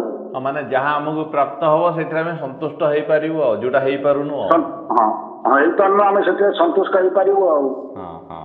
ତମକୁ ତ ମିଳି ଯାଇଛି, ଆଉ ତମେ କରିବ କଣ? ଯାହା ଲେଖା ହେଇଯାଇଛି ଯଦି ତାହା ହିଁ ମିଳିବ, ତାହେଲେ ତମେ କଣ ଲେଖା ବାହାରକୁ ଯାଇପାରିବ କି ତମେ ଭାବୁଛ? ନାଇଁ, କେବେ ବି ନୁହେଁ, କେବେ ବି ନୁହେଁ। ବିଧିର ବିଧାନ କେ କରିବ ଆନ? ଯାହା ପାଇଁ ଯାହା ଖଞ୍ଜା ଆସିବା କଥା ସେ ତାର ଖଞ୍ଜା। ତମର ରୂପ, ତମର ଚେହେରା, ତମର ଯାହା ଖଞ୍ଜା ହେଇଯିବା କଥା ତାହା ଖଞ୍ଜା ହେଇଯାଇଛି। ତାକୁ ତମେ ଆନ କରିବାକୁ ଚାହିଁଲେ ଆନ କରିପାରିବ? ଭୂତ ଆଉ ଭବିଷ୍ୟତ, ଇଏ ଦିଟା ଜିନିଷକୁ ତମେ ଲକ୍ଷ୍ୟ ଦିଅ ନା, ଆକୁ ତମେ ଭୋଗ କରିବାକୁ ବାଧ୍ୟ। ଭବିଷ୍ୟତକୁ କଣ ଆସିବ ତମେ ଜାଣିନା, ଯାହା ଆସିବ ତାକୁ ସ୍ୱୀକାର କରିବା ପାଇଁ ପ୍ରସ୍ତୁତ ହେଇଯାଅ ମାନସିକତାରେ। ସେଥିପାଇଁ ତତେ ନିର୍ମଳ କରିବା, ଶୁଦ୍ଧ କରିବା, ମାର୍ଜିତ କରିବା ମୋର କର୍ତ୍ତବ୍ୟ। ଯେଉଁ ସବୁ ଗୃହୀତ ସଞ୍ଚିତ କ୍ରିୟମାଣ କର୍ମ କରିଛୁ ସେଗୁଡ଼ିକର ଫଳ ଭୋଗ ହୋଇ ନ ଗଲେ ତୋର ପରମାର୍ଥ ପଥରେ ସେମାନେ ଅନ୍ୟ ରୂପରେ କଣ୍ଟା ବାଡ଼ ହୋଇ ରହିଯିବେ ଓ ତୋର ସମସ୍ତ ଗତିପଥ ରୁଦ୍ଧ କରିଦେବେ। ତେଣୁ ମୋର ସ୍ଥୂଳ ଉପସ୍ଥିତିରେ ସେ ସମସ୍ତ ଫଳ ଭୋଗ ଶେଷ ହୋଇଗଲେ ତୁ ମନ୍ଦାକିନୀ ଧାରା ପରି ସ୍ୱଚ୍ଛ ନିର୍ମଳ ହୋଇଯିବୁ। ମାନେ ଆମେ ହଉଛୁ ଗୋଟେ ତାଙ୍କର ସ୍ଥୂଳ ରୂପ, ଆମେ ଗୋଟେ ତାଙ୍କର ସ୍ଥୂଳ ରୂପ। ତାଙ୍କର ବା ସ୍ଥୂଳ ଉପସ୍ଥିତି ମୋ ଶରୀରରେ ସେ ଅଛନ୍ତି ବୋଲି ମୁଁ ଶରୀର ସବୁରି ପିଣ୍ଡରେ ବିଦ୍ୟମାନ, ସେ ଯୋଉ କହିଛି ସୂକ୍ଷ୍ମ ରୂପ ସେ ଭୋଗାଭୋଗଟା ମୋ ଭିତରେ ହଉଛି ନା, ଆଉ ସେ ଛାଡିଗଲେ କଣ ଆଦେହରେ ଭୋଗାଭୋଗ କିଛି ହେଇପାରିବ? ଏ ସୃଷ୍ଟିରେ କୌଣସି ବିଷୟ ପଦାର୍ଥ ଭାବନା ଅଦରକାରୀ ହୁଏ ନାହିଁ। ସମୟର ତାଳେ ତାଳେ ଜୀବ ତାର ସମସ୍ତ କ୍ରିୟା, କର୍ମ, ଆଚରଣ, ବ୍ୟବହାର ଫଳ ସଞ୍ଚୟ କରି ଚାଲିଥାଏ। ତମେ ଯାହା ସବୁ କରିବ ସେ ସବୁ ଗୃହୀତ ହେଇଯିବ, ସଞ୍ଚିତ ହେଇଯାଉଛି ଆମର। ବଡ ବିପଦପୂର୍ଣ୍ଣ କାମ, ଇଏ ବଡ ବିପଦପୂର୍ଣ୍ଣ କାମ ଆମ ମାନଙ୍କ ପାଇଁ। ସେଠୁ କହିଲେ ଏଇ ଯୋଉ ସଞ୍ଚୟ ହେଇକି ରହିଲା ତୋ ଭିତରେ, ଏଇ ସେଠି ପୂର୍ବ ଆସନ୍ତା ଜନ୍ମକୁ ଭୂତ ଭବିଷ୍ୟତ ହେଇକି ଆସିବ ଆସନ୍ତା ଜନ୍ମକୁ। କିନ୍ତୁ ଗୋଟେ ଆମେ ଉପାୟ ଦଉଛୁ, ଯଦି ସେଇ ଉପାୟ ତମେ ଅବଲମ୍ବନ କରିବ ତାହେଲେ କର୍ମ ଫଳ ଭୋଗ କରିବାକୁ ପଡିବ ନାହିଁ କି ସଞ୍ଚିତ ହବ ନାହିଁ। ସେଇ ଯୋଉ ନିଷ୍କାମ କର୍ମ ଯୋଗ କର୍ମ ଫଳ ଭୋଗ କରିବାକୁ ପଡେ ନାହିଁ। ଆମର ଆଲୋଚନାରେ ଯାଇଛି ଆଲୋଚନାରେ, ତାକୁ ଆଉ ଟିକେ ପଢିକିରି ଶୁଣେଇ ଦିଅ। ସିଏ କହୁଛନ୍ତି ଶ୍ରୀ ଗୁରୁ ଚରଣରେ ମନଟି ନିବେଶ କରି ଅହରହ ଆମ କଥା ମନରେ ଭାବୁଥିବୁ, ତେଣେ ବୁଦ୍ଧି ବିବେକ ଖଟେଇ ଇନ୍ଦ୍ରିୟ ମାନଙ୍କ ଦ୍ୱାରା ସାଂସାରିକ କାର୍ଯ୍ୟ କରୁଥିବୁ, ଦେଖିବୁ କର୍ମବନ୍ଧନରେ ପଡ଼ିବୁ ନାହିଁ। ଏହାକୁ ହିଁ କହନ୍ତି ନିଷ୍କାମ କର୍ମ, କର୍ମଫଳ ଭୋଗ କରିବାକୁ ପଡ଼ିବ ନାହିଁ। କର୍ମବନ୍ଧନ କଣ? କର୍ମବନ୍ଧନ ହଉଛି ସଞ୍ଚିତ। ସେ ଯୋଉ କର୍ମବନ୍ଧନ ଦେଖୁନା କହିଛନ୍ତି, କର୍ମବନ୍ଧନ କଣ? ଯୋଉ ମାନେ ସମୟର ତାଳେ ତାଳେ ଜୀବ ତାର ସମସ୍ତ କ୍ରିୟା, କର୍ମ, ଆଚରଣ, ବ୍ୟବହାର ଫଳ ସଞ୍ଚୟ କରି ଚାଲିଥାଏ। ମାନେ ବାନ୍ଧି ବାନ୍ଧି ସେ ଚାଲିଥାଏ ଆଉ, ଏକାଉଣ୍ଟରେ ଡିପୋଜିଟ୍ କଲା ଭଳି ଆଉ। ତେଣୁ ଯେଉଁ ରୋଗ ବ୍ୟାଧି ପାଇଁ କଷ୍ଟ ଯନ୍ତ୍ରଣା ସହ୍ୟ କରି ଅଥୟ ହେଉଛୁ ତାର ମଧ୍ୟ ନିଜସ୍ୱ ଗୁଣ ରହିଛି। ସେହି କଷ୍ଟ ଯନ୍ତ୍ରଣା ଭୋଗ ମାଧ୍ୟମରେ ତୋ ଅଜାଣତରେ ତୋର କ୍ରମୋନ୍ନତି ହୋଇ ଚାଲିଛି, ସଂସ୍କାର ହୋଇ ଯାଉଛି। କଣ କଣ କ୍ରମୋନ୍ନତି ସଂସ୍କାର ହଉଛି ଏଇ ଯୋଉ ଦଶମୋଦକର ନିୟମ ଉଚ୍ଚ ନିଚ ଭେଦଭାବ ନ ରଖିବା ଏଇ ଯୋଉ ଆମର ଦିଆଯାଇଛି। ଆଚ୍ଛା ଜଣେ ରୋଗ ଯନ୍ତ୍ରଣା ଭୋଗୁଥିବା ଦୁଃଖ ଯନ୍ତ୍ରଣା ଭୋଗୁଥିବା ବ୍ୟକ୍ତି ଭିତରେ ଏଇ ଜିନିଷ ରହିବନି। ଆଚ୍ଛା ଏଇ 10ଟା ପଏଣ୍ଟ ରହିବନି। ତାର ନକାରାତ୍ମକଟା ତ ରହିବନି। ନକାରାତ୍ମକଟା ରହିବନି। ତା ଭିତରେ ଉଚ୍ଚ ନିଚ ଭେଦଭାବ ରହିବନି। ଆଚ୍ଛା ତା ଭିତରେ ଶିକ୍ଷାଗତ ଯୋଗ୍ୟତା ମାପିବନି। ସିଏ ଶିକ୍ଷାଗତ ଯୋଗ୍ୟତା କଣ ମାପିବ? ତାକୁ କ୍ୟାନ୍ସର ହେଇଯାଇଛି। ହଁ ଯିଏ ଦୁଃଖରେ ପଡିଛି ଯିଏ ରୋଗରେ ପଡିଛି ଆଉ ସିଏ ଆଉ ଚରିତ୍ର ଗଠନ ମାନେ ତାର ଚରିତ୍ର ସଂହାର କଣ କରିବ? ଛୋଟ ବଡ ବିଚାର ଅଜ୍ଞାନ ପ୍ରୟୋଗ କରିବ। ସିଏ କଣ ଅଜ୍ଞାନ ପ୍ରୟୋଗ କରିବ? ତାର ବା କିଡନୀ ଫେଲ କରିଗଲାଣି। ତାକୁ ଖସେଇ ଆଣୁଛି ନା ତାକୁ ସବୁ।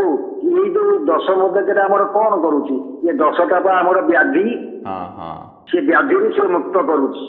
ଏ ଯୋଉ ରୋଗ ବ୍ୟାଧି ଆଉ କଣ କି? ବ୍ୟାଧି ବା ଏଇ 10ଟା ଆମର ବ୍ୟାଧି, ଆମର ମାନସିକ ବ୍ୟାଧି। ହଁ ସିଏ ଏଇଠି ଦେଇଛନ୍ତି କଣ ନା ଶଯ୍ୟା ତ୍ୟାଗ ଠାରୁ ଆରମ୍ଭ କରି ପୁଣି ଶଯ୍ୟା ଗ୍ରହଣ କରିବା ପର୍ଯ୍ୟନ୍ତ ଦୈନନ୍ଦିନ ଯାହା ସବୁ କରି ଯାଉଛୁ ସେଇ ସବୁ କର୍ମରେ ମତେ ଯୋଗ କରିପାରୁଛୁ ତ? ଏହା ହିଁ ପରା ପ୍ରକୃତ କର୍ମଯୋଗ। କର୍ମଯୋଗ ହିଁ ପରା ନିଷ୍କାମ କର୍ମ। ଏହି ସୂତ୍ରରେ କର୍ମ କଲେ କର୍ମଫଳ ଭୋଗ ହୁଏ ନାହିଁ। ତାହେଲେ କର୍ମଯୋଗ କଣ ବୁଝିଲ ତ? କର୍ମଯୋଗ ସିଏ କହୁଛନ୍ତି ଏଇଆ। କର୍ମଯୋଗ ହଉଛି ଏଇଆ। ଯାହା ସବୁ କରୁଛୁ ସବୁ କାମରେ ଟିକେ ମତେ ଯୋଡି ପାରୁଛୁ ତ? ସେଠୁ ପ୍ରଶ୍ନ ଉଠିବ କାହିଁକି ଯୋଡିବି? ନା ତୁ ଯୋଉ କାମ ସବୁ କରୁଛୁ କାହା ପାଇଁକା କରୁଛୁ କି? ତ କାମର କର୍ତ୍ତା କିଏ? କର୍ତ୍ତା ପାଉଛନ୍ତି ସିଏ। ଜୀବନ କିଏ କି? ଜୀବନ କିଏ କି? ଜୀବନ ପାଇଁ ତ ତମେ କର୍ମ କରୁଛ ନା।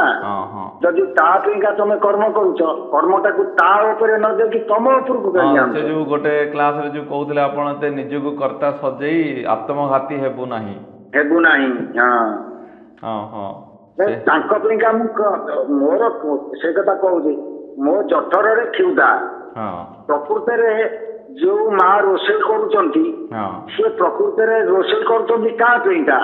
ଯଦି ତାଙ୍କୁ ପଚରା ଯାଏ ସିଏ କହିବେ ମୋର ପିଲା ଖାଇବ, ମୋ ସ୍ୱାମୀ ଖାଇବ, ମୋର ଯୋଉ ଗୃହର ଯୋଉ ଅଛନ୍ତି ପରିଜନ ମାନେ ସେମାନେ ସମସ୍ତେ ଖାଇବେ, ସେମାନଙ୍କ ପାଇଁ ରୋଷେଇ କରୁଛି। ତାହେଲେ ପ୍ରକୃତରେ ତମେ ବିଚାର କରି ଦେଖିଲ ଯେ ପ୍ରକୃତରେ ସେ ରୋଷେଇ କରୁଛି କାହା ପାଇଁକା? ସେ ଯେ ଖାଉଛି ସେ କୋଉଥି ପାଇଁକା ଖାଉଛି? ତା ଜଠରରେ କଣ ଅଛି? ସିଏ ଖାଉଛି ନା ବ୍ୟକ୍ତି ଖାଉଛି? ପ୍ରକୃତରେ ବିଚାର କରିକି ଦେଖ। ପ୍ରକୃତରେ ବିଚାର କରିକି ଦେଖ। ଯାହାର ଜଠରରେ ଅଗ୍ନି ନାହିଁ ତାକୁ ତା ପାଖରେ ଭାତ ଡାଲି ତରକାରୀ ଥୋଇଲେ ସେ ଖାଇବ? ତାହେଲେ ସେଠି ଖାଉଛି କିଏ? ଆମେ ମାଟିରେ ଗୋଟେ ପ୍ରତିମା ଗଢିବା। ସେ ମାଟିର ପ୍ରତିମା ପାଖରେ ନେଇକି ଭାତ ଡାଲି ତରକାରୀ ଥୋଇଦେଲେ ସେ ଖାଇଦବ? କାହିଁ ଖାଇପାରିବନି? ତା ଭିତରେ ଜଠର ଅଗ୍ନି ନାହିଁ। ତାହେଲେ ମୋ ଭିତରେ ଜଠର ଅଗ୍ନି ତାହେଲେ ଖାଉଛି କି? ମୁଁ ଖାଉଛି ନା ମୋ ଭିତରେ ଥିବା ଜଠର ଅଗ୍ନି ଖାଉଛି? ସେ ଜଠର ଅଗ୍ନି କିଏ? ନା ଜଳୁଅଛି ବ୍ରହ୍ମ ଅଗ୍ନି ଅଲେଖ କୁଣ୍ଡେ। ଆମର ଅଲେଖ ବାବା କହିଛନ୍ତି ଜଳୁଅଛି ବ୍ରହ୍ମ ଅଗ୍ନି ଅଲେଖ କୁଣ୍ଡେ। ଅଲେଖ କୁଣ୍ଡ କିଏ? ନା ଏଇ ଯୋଉ ଗର୍ଭର ଅଗ୍ନି। ଆକୁ ଭାଗବତରେ ଅବଧୂତ କହିଲେ କେବଳ ପାତ୍ର ମୋ ଉଦର। ତେଣୁ ମୁଁ ବୁଲେ ଦ୍ୱାର ଦ୍ୱାର। ମୁଁ ବୁଲେ ଦ୍ୱାର ଦ୍ୱାର। ମାନେ ସମସ୍ତଙ୍କୁ ସଂଯମ କରିଦେଲି କିନ୍ତୁ ଆକୁ ପାରିଲିନି। ଇଏ ଭୟଙ୍କର ଜିନିଷ। ଆଉ ମୁଁ କଣ କରିବି? ସେ ଜଠର ଅଗ୍ନି ସିଏ ଆମ ଭିତରେ ଗ୍ରହଣ କରୁଛି ଖାଦ୍ୟ। ତେଣୁ ତା ପାଇଁକା ସବୁ କାମ ହଉଛି।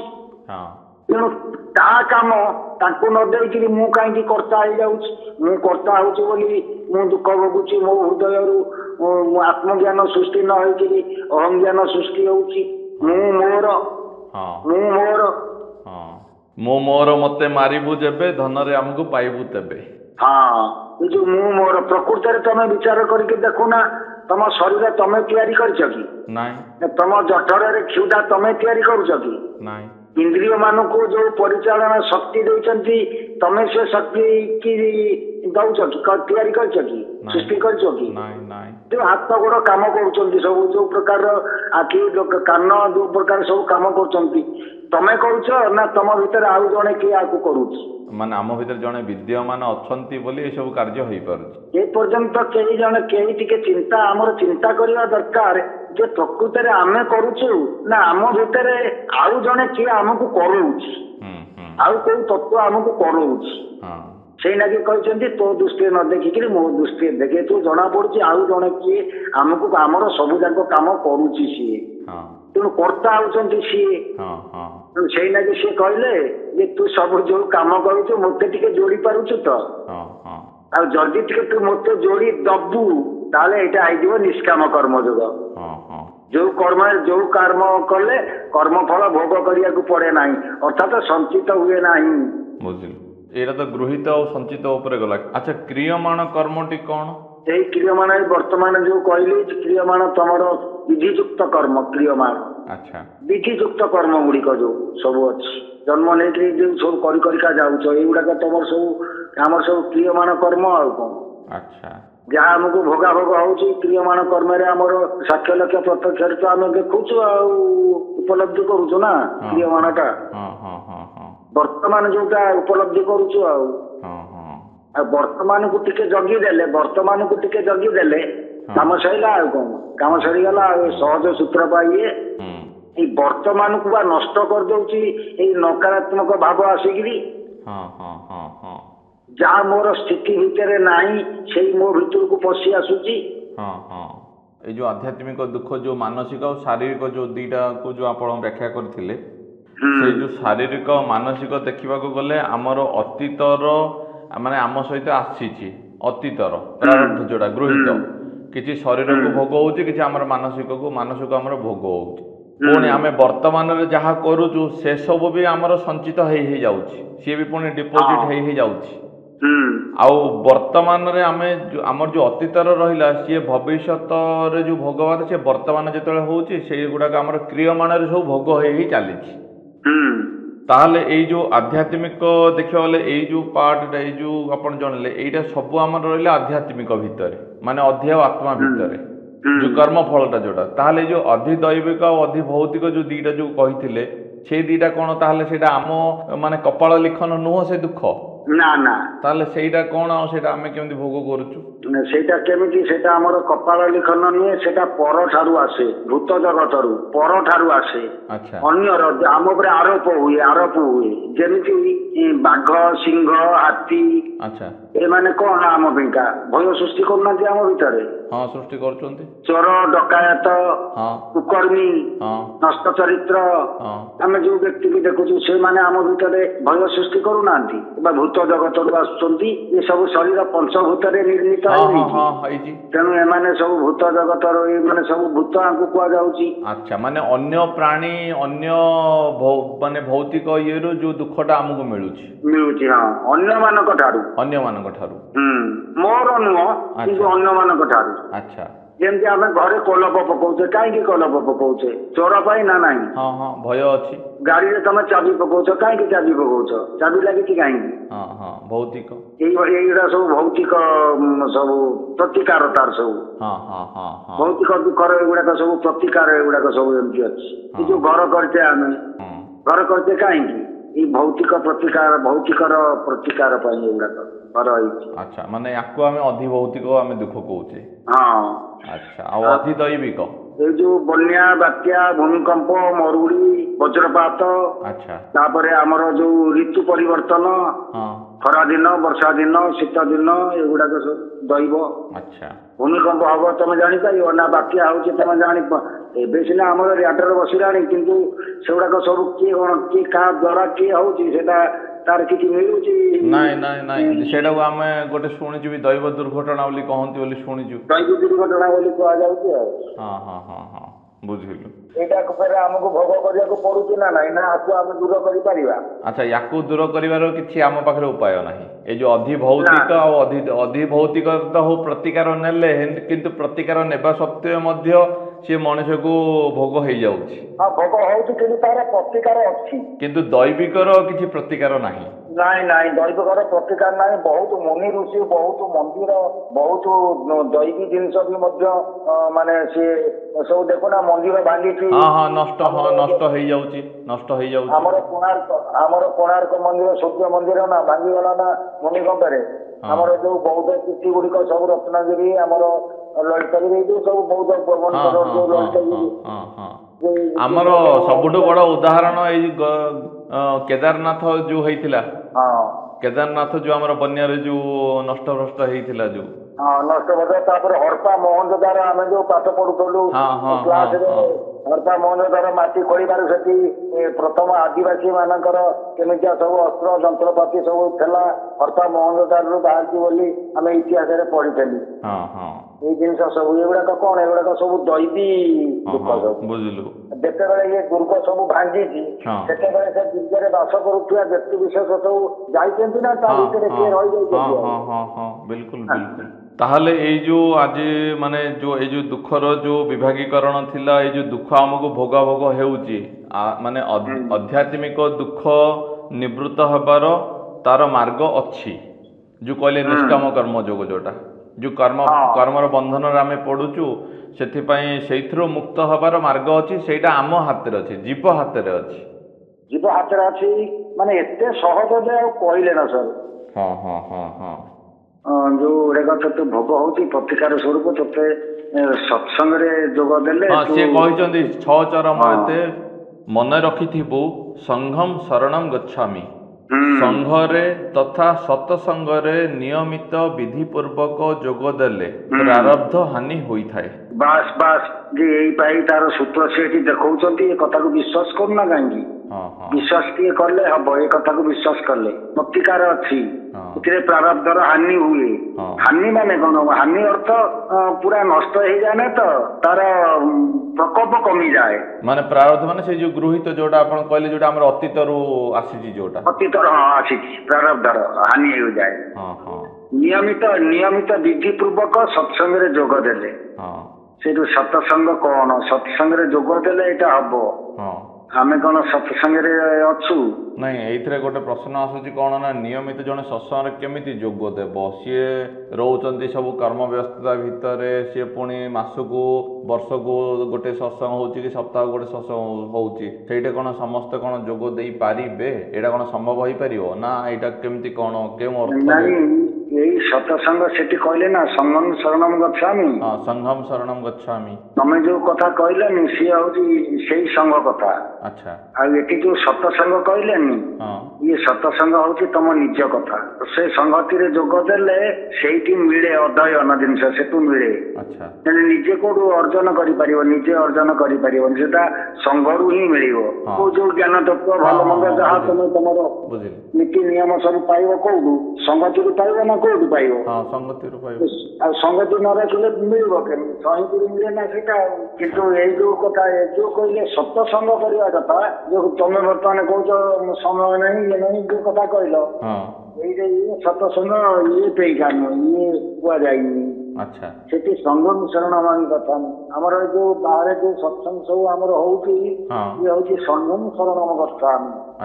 ଏଠି ଆମେ ସଂଘ ନଉଛୁ, ସେଠି କଣ ହଉଛି ତମେ ନିଜେ ଦେଖୁନା? ସବୁ ଜ୍ଞାନ ସେଠି ବଣ୍ଟା ହଉଛି, ବିଧି ବିଧାନ ଦିଆଯାଉଛି, ପୂଜା ଦିଆଯାଉଛି, ସେଠି ଆରତି କରାଯାଉଛି, ବନ୍ଦନା କରାଯାଉଛି, ଭଜନ କରାଯାଉଛି। ଏ ସବୁ କଣ ହଉଛି? ସବୁ ଏ ଜିନିଷ ସବୁ ଏ ସବୁ ହଉଛି ସଂଘମ ଶରଣ। ଏ ଯୋଉ ସଂଘ ସଂଘୀୟ କାର୍ଯ୍ୟ, ଗୋଟେ ସଂଘୀୟ କାର୍ଯ୍ୟ ସମୂହ ଭାବରେ। ଯଦି ଆମେ ସମୂହ ଭାବରେ ଏଇ କାର୍ଯ୍ୟ ସବୁ ନ କରିବା, ଆଉ ତାର ଭିତର କଥାକୁ ଜାଣିବା କେମିତି? ତା ଭିତରେ ଆଉ କଣ କଥା ରହୁଛି? ସେ ସଂଘରୁ ସବୁ ପରସ୍ପରର ଆଦାନ ପ୍ରଦାନରୁ ବଣ୍ଟା କୁଣ୍ଟା ହୁଏ ଜିନିଷ ନା। ଆଉ ବୁଝିଲୁ। ଦୁଇଟା ଶବ୍ଦ ସେ ଏଠାରେ ବ୍ୟବହାର କରିଛନ୍ତି, କଣ ନା ସଂଘରେ ତଥା ସତ୍ସଙ୍ଗରେ ନିୟମିତ ବିଧି ପୂର୍ବକ ଯୋଗ ଦେଲେ। ସଂଘରେ ତଥା ସତ୍ସଙ୍ଗରେ ଦିଟା ଜିନିଷ, ଗୋଟେ ସାମୂହିକ, ଗୋଟିଏ ହଉଛି ସାମୂହିକ, ଆଉ ସାମୂହିକରୁ ଶିକ୍ଷା ମିଳିଯାଏ। ଆଉ ସତ୍ସଙ୍ଗ ଦ୍ଵାରା ବ୍ୟକ୍ତି ସତ୍ସଙ୍ଗ ଶିକ୍ଷାରୁ ସେ ସତ ସହିତ ସଂଗତି କରିପାରେ। ଆଚ୍ଛା। ବ୍ୟକ୍ତିଗତ ଭାବରେ, ମାନେ ସଂଘରେ ସତ୍ କଣ ସେ ଜାଣିପାରେ, ଆଉ ବ୍ୟକ୍ତିଗତ ଭାବରେ ସତ୍ ସହିତ ସିଏ ନିଜେ ସଂଗତି ଆଣିପାରେ। ଜାଣିଲା ସାମୂହିକରୁ, କରିଲା ବ୍ୟକ୍ତିଗତ, ନହେଲେ ବ୍ୟକ୍ତିଗତ ଜାଣିପାରିବନି। ମାନେ ସାଧନାଟା ଆମର ସାଧାରଣତଃ ବ୍ୟକ୍ତିଗତ ହିଁ। ସାଧନାଟା କଣ ସାମୂହିକ ହୁଏ କି? ସାଧନାଟା ତ କିନ୍ତୁ ତମେ ତାକୁ ଜାଣିଲ କୋଉଠୁ? ସମୂହରୁ ଜାଣିଲ ନା? ବିଲକୁଲ ସମୂହରୁ ହିଁ ଜାଣିଲୁ।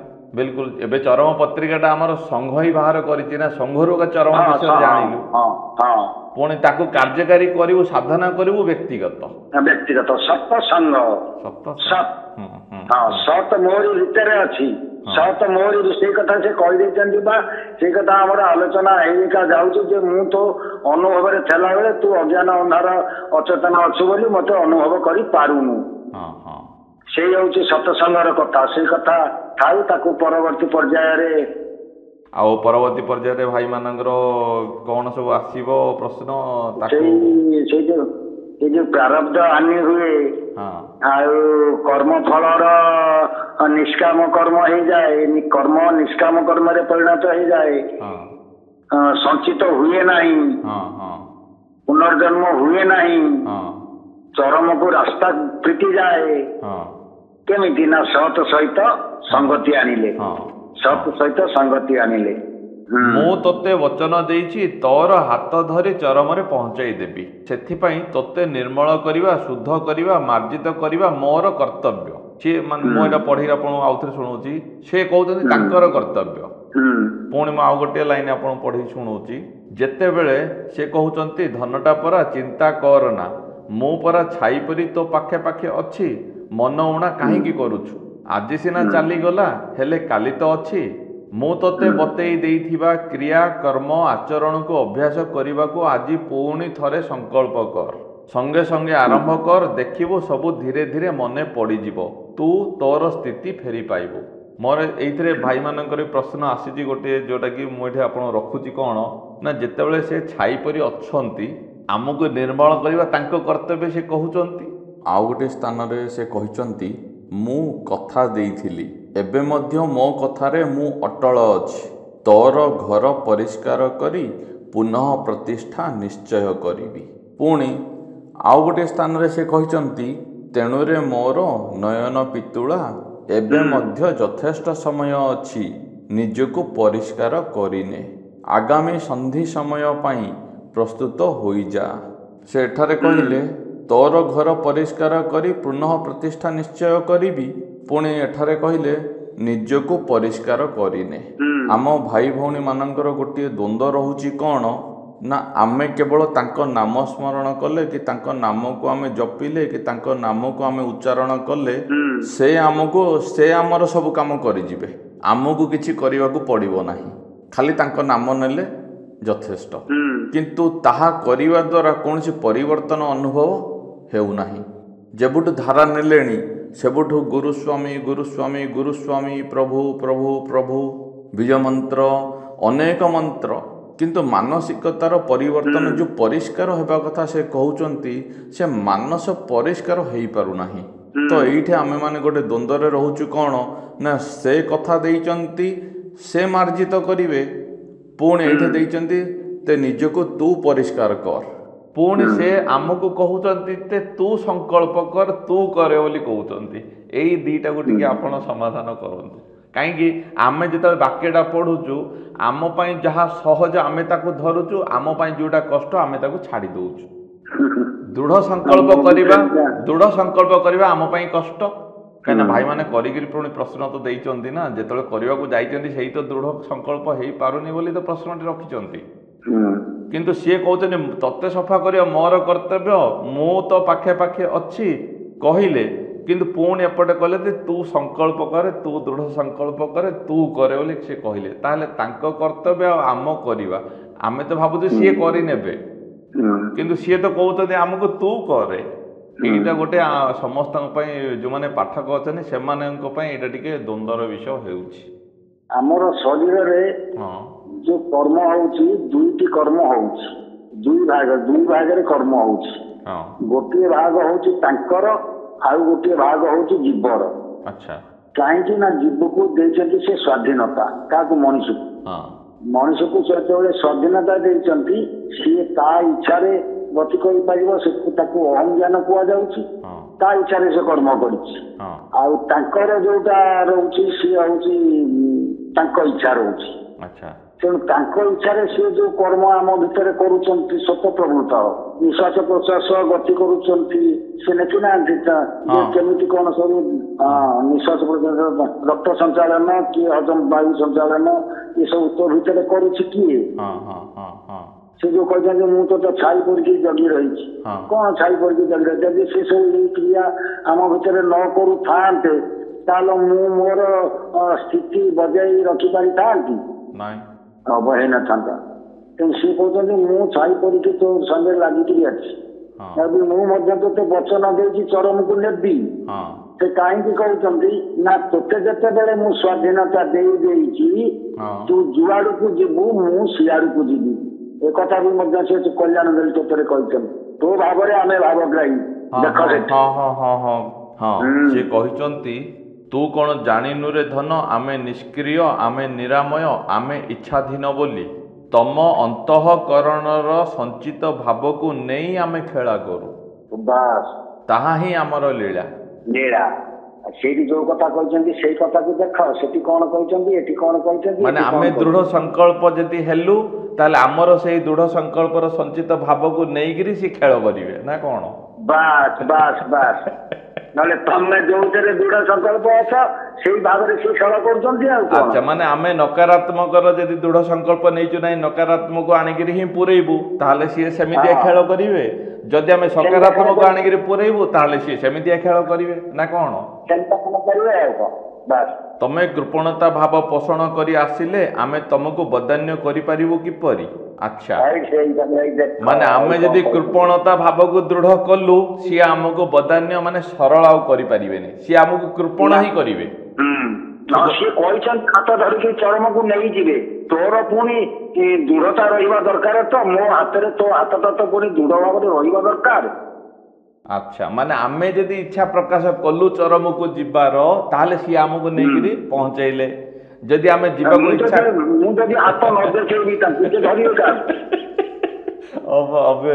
ସତ କଥା ମୋ ହାତ ତ ମୋ ପକେଟରେ ପଶିଛି ନା ମୁଁ ସିନା ତାଙ୍କ ଆଡକୁ ହାତ ଦେଖେଇଲେ ହେଲେ ବି ମୁଁ ଆଉଥରେ ପଢୁଛି ଆଉଥରେ ତାକୁ ଆଉ ଟିକେ ପ୍ରାଞ୍ଜଳ କରନ୍ତୁ ତୁ କଣ ଜାଣିନୁ ରେ ଧନ ଆମେ ନିଷ୍କ୍ରିୟ ଆମେ ନିରାମୟ ଆମେ ଇଚ୍ଛାଧୀନ ବୋଲି ତମ ଅନ୍ତଃକରଣର ସଞ୍ଚିତ ଭାବକୁ ନେଇ ଆମେ ଖେଳା କରୁ ତାହା ହିଁ ଆମର ଲୀଳା ତମେ କୃପଣତା ଭାବ ପୋଷଣ କରି ଆସିଲେ ଆମେ ତମକୁ ବଦାନ୍ୟ କରିପାରିବୁ କିପରି? ତମ ଭାବରେ ଆମେ ଭାବଗ୍ରାହୀ ତମେ ବିଶ୍ୱାସ ନେଇ ଆସିଲେ ଆମେ ତାହାକୁ ଦୃଢ କରିଦେଉ ଅବିଶ୍ୱାସ ଭାବ ପୋଷଣ କଲେ ଅବିଶ୍ୱାସୀ ହୋଇଯିବୁ ରେ ସବୁ ସାଧନା ଏ ଜନ୍ମ ପାଇଁ ପଣ୍ଡ ହୋଇଯିବ ଯେ। ଏଥିରୁ ଆଉ ଗୋଟେ ଜିନିଷ ଜାଣିବାକୁ ମିଳିଲା କଣ ନା 13 ନମ୍ବର ଚରମରେ ଲେଖିଛନ୍ତି ଯେତେବେଳେ ଗୁରୁ ଲକ୍ଷ୍ୟ କରିବେ ଯେ ତାଙ୍କର ସମସ୍ତ ଚେଷ୍ଟା ସତ୍ତ୍ୱେ କେହି ଏହି ସାଧାରଣ ଭାବର ଉପରକୁ ଉଠିବାକୁ ରାଜି ନୁହନ୍ତି ସେତେବେଳେ ସେ ନିଜ ନିଜକୁ ସମସ୍ତଙ୍କ ନିକଟରୁ ଦୂରେଇ ନେବେ ବହୁତ ଦୂରକୁ ଯେଉଁଠିକୁ କାହାରି ହାତ ପାଏ ନାହିଁ ଚିନ୍ତା ସ୍ପର୍ଶ କରିପାରେ ନାହିଁ ଅଳି ଅର୍ଦ୍ଦଳି ପ୍ରାର୍ଥନା ପହଞ୍ଚି ପାରେ ନାହିଁ। ଗତ କ୍ଲାସରେ ଯାହା ଆମର ଯାଇଥିଲା ଯେ ଯଦି ଆମେ ସ୍ଥୂଳରେ ହିଁ ଯଦି ରହିଗଲୁ ତାହେଲେ ସେ ଆମକୁ ସ୍ଥୂଳରେ ମଜେଇକିରି ରଖିଲେ ତାଙ୍କ କର୍ତ୍ତବ୍ୟ ବି ରହିଲା କାହିଁକି ନା ଆମେ ସ୍ଥୂଳରେ ମଜିକିରି ରହିଲୁ ଯେତେବେଳେ ଆମେ ଚେଷ୍ଟା କରିବୁ ସ୍ଥୂଳରୁ ସୂକ୍ଷ୍ମ ସ୍ତରକୁ ଗତି କରିବା ପାଇଁ ତାହେଲେ ତ ସେ ବଚନ ଦେଇଛନ୍ତି ସେ ଆମକୁ ନେଇଯିବେ ଯଦି ଆମେ ସ୍ଥୂଳରୁ ସୂକ୍ଷ୍ମକୁ ଯିବାକୁ ଯଦି ଚେଷ୍ଟିତ ନହୁ ତାହେଲେ ସେ ଆମକୁ ଆଉ ସେଇ ସ୍ଥୂଳରେ ହିଁ କେତେ ଦିନ ମଜେଇକିରି ରଖିବେ ସେଥିପାଇଁ ଆମେ ଯଦି ସ୍ଥୂଳରୁ ସୂକ୍ଷ୍ମକୁ ଯିବାକୁ ଚେଷ୍ଟିତ ହେବୁ ନାହିଁ ତାହେଲେ ସେ ଆମକୁ କେଉଁ ବାଟରେ ନେଇକିରି ଯିବେ ସେତେବେଳେ ଖୋଲାଖୋଲି ସେ କହିଦେଲେ ତେ ଆମର ସଞ୍ଚିତ ଭାବକୁ ନେଇ ସେ ଖେଳ କରୁଛନ୍ତି ଆମେ ଯଦି ସ୍ଥୂଳରୁ ସୂକ୍ଷ୍ମକୁ ଯିବାର ଭାବ ଯଦି ସଞ୍ଚିତ କରିବୁ ତାହେଲେ ନିଶ୍ଚୟ ଆମର ସେ ଭାବକୁ ନେଇକିରି ସେ ଖେଳ କରିବେ କିନ୍ତୁ ଏଠି ତ ଓଲଟା ରହିଗଲା ଆମେ ସ୍ଥୂଳରେ ହିଁ ରହିଗଲୁ ଆମେ ସୂକ୍ଷ୍ମକୁ ଆଉ ଆଗକୁ ଯିବାକୁ ଚେଷ୍ଟିତ ହେଲୁ ନାହିଁ। ହଉ ବହୁତ ମାନେ ଭଲ କଥାଟି ଆଜି ଜାଣିବାକୁ ମିଳିଲା ନିଶ୍ଚୟ ଆମ ଭାଇ ଭଉଣୀ ମାନଙ୍କୁ କିଛି ପ୍ରେରଣା ନିଶ୍ଚିତ ରୂପରେ ମିଳିବ ଯେ ଆଜି ମଧ୍ୟ ସେ କହିଛନ୍ତି ଏବେ ମଧ୍ୟ ଯଥେଷ୍ଟ ସମୟ ଅଛି ଆଜି ବି ଯଦି ଆମେ ଚେଷ୍ଟା କରିବା ତାହେଲେ ସେ କହିଛନ୍ତି ମୁଁ ଦେଇଥିବା ଧାରା ଅମିତ ଶକ୍ତିରେ ପରିପୂର୍ଣ୍ଣ ଅଛି ଆଗକୁ ଯିବାର ଉପଲବ୍ଧି ଆମେ ନିଶ୍ଚୟ କରିପାରିବା। ଆଉ ଆଜି ଏତିକି ଥାଉ। ହଉ ହଉ ଆଜି ଏତିକି ଥାଉ। ଆଉ ଆସନ୍ତା ଥରକୁ ନୂଆ ବିଷୟ, ନୂଆ ପ୍ରଶ୍ନ, ନୂଆ ଜିଜ୍ଞାସାକୁ ନେଇ ଚର୍ଚ୍ଚା ଆରମ୍ଭ କରିବା। ଆମର ଏଇ ଆଲୋଚନାକୁ ଶୁଣୁଥିବା ପ୍ରତ୍ୟେକ ବ୍ରହ୍ମ ଜିଜ୍ଞାସୁ, ସତ୍ସଙ୍ଗ ପ୍ରେମୀ, ସଦାତ୍ମା, ଦିବ୍ୟାତ୍ମା, ଉପସ୍ଥିତ ଆମର ଗୁରୁଭ୍ରାତା ଗୁରୁଭଗ୍ନୀ, ଉପସ୍ଥିତ ନିର୍ବାହୀ କର୍ମକର୍ତ୍ତା, ଆଉ ସର୍ବୋପରି ଯାହାଙ୍କର ଆଶୀର୍ବାଦରେ ପ୍ରଭୁପାଦ ଶ୍ରୀ ଗୁରୁସ୍ୱାମୀଙ୍କୁ ଆଭମ ପ୍ରଣାମ ଜଣାଇ, ଆଉ ସମସ୍ତଙ୍କୁ ମୋର ଗୁରୁସ୍ୱାମୀ ପ୍ରଣାମ ଜଣାଇ, ଆଉ ଶେଷରେ ଯଦି କହିବାରେ କୋଉଠି କିଛି ଦୋଷ ତ୍ରୁଟି ଥାଏ ତାହେଲେ ଆପଣମାନେ ଆପଣମାନଙ୍କର ସ୍ୱ ଗୁଣରେ ମୋତେ କ୍ଷମା ଦେବା ପାଇଁ ଅନୁରୋଧ କରୁଛି। ଗୁରୁସ୍ୱାମୀ ପ୍ରଣାମ। ଗୁରୁସ୍ୱାମୀ ପ୍ରଣାମ।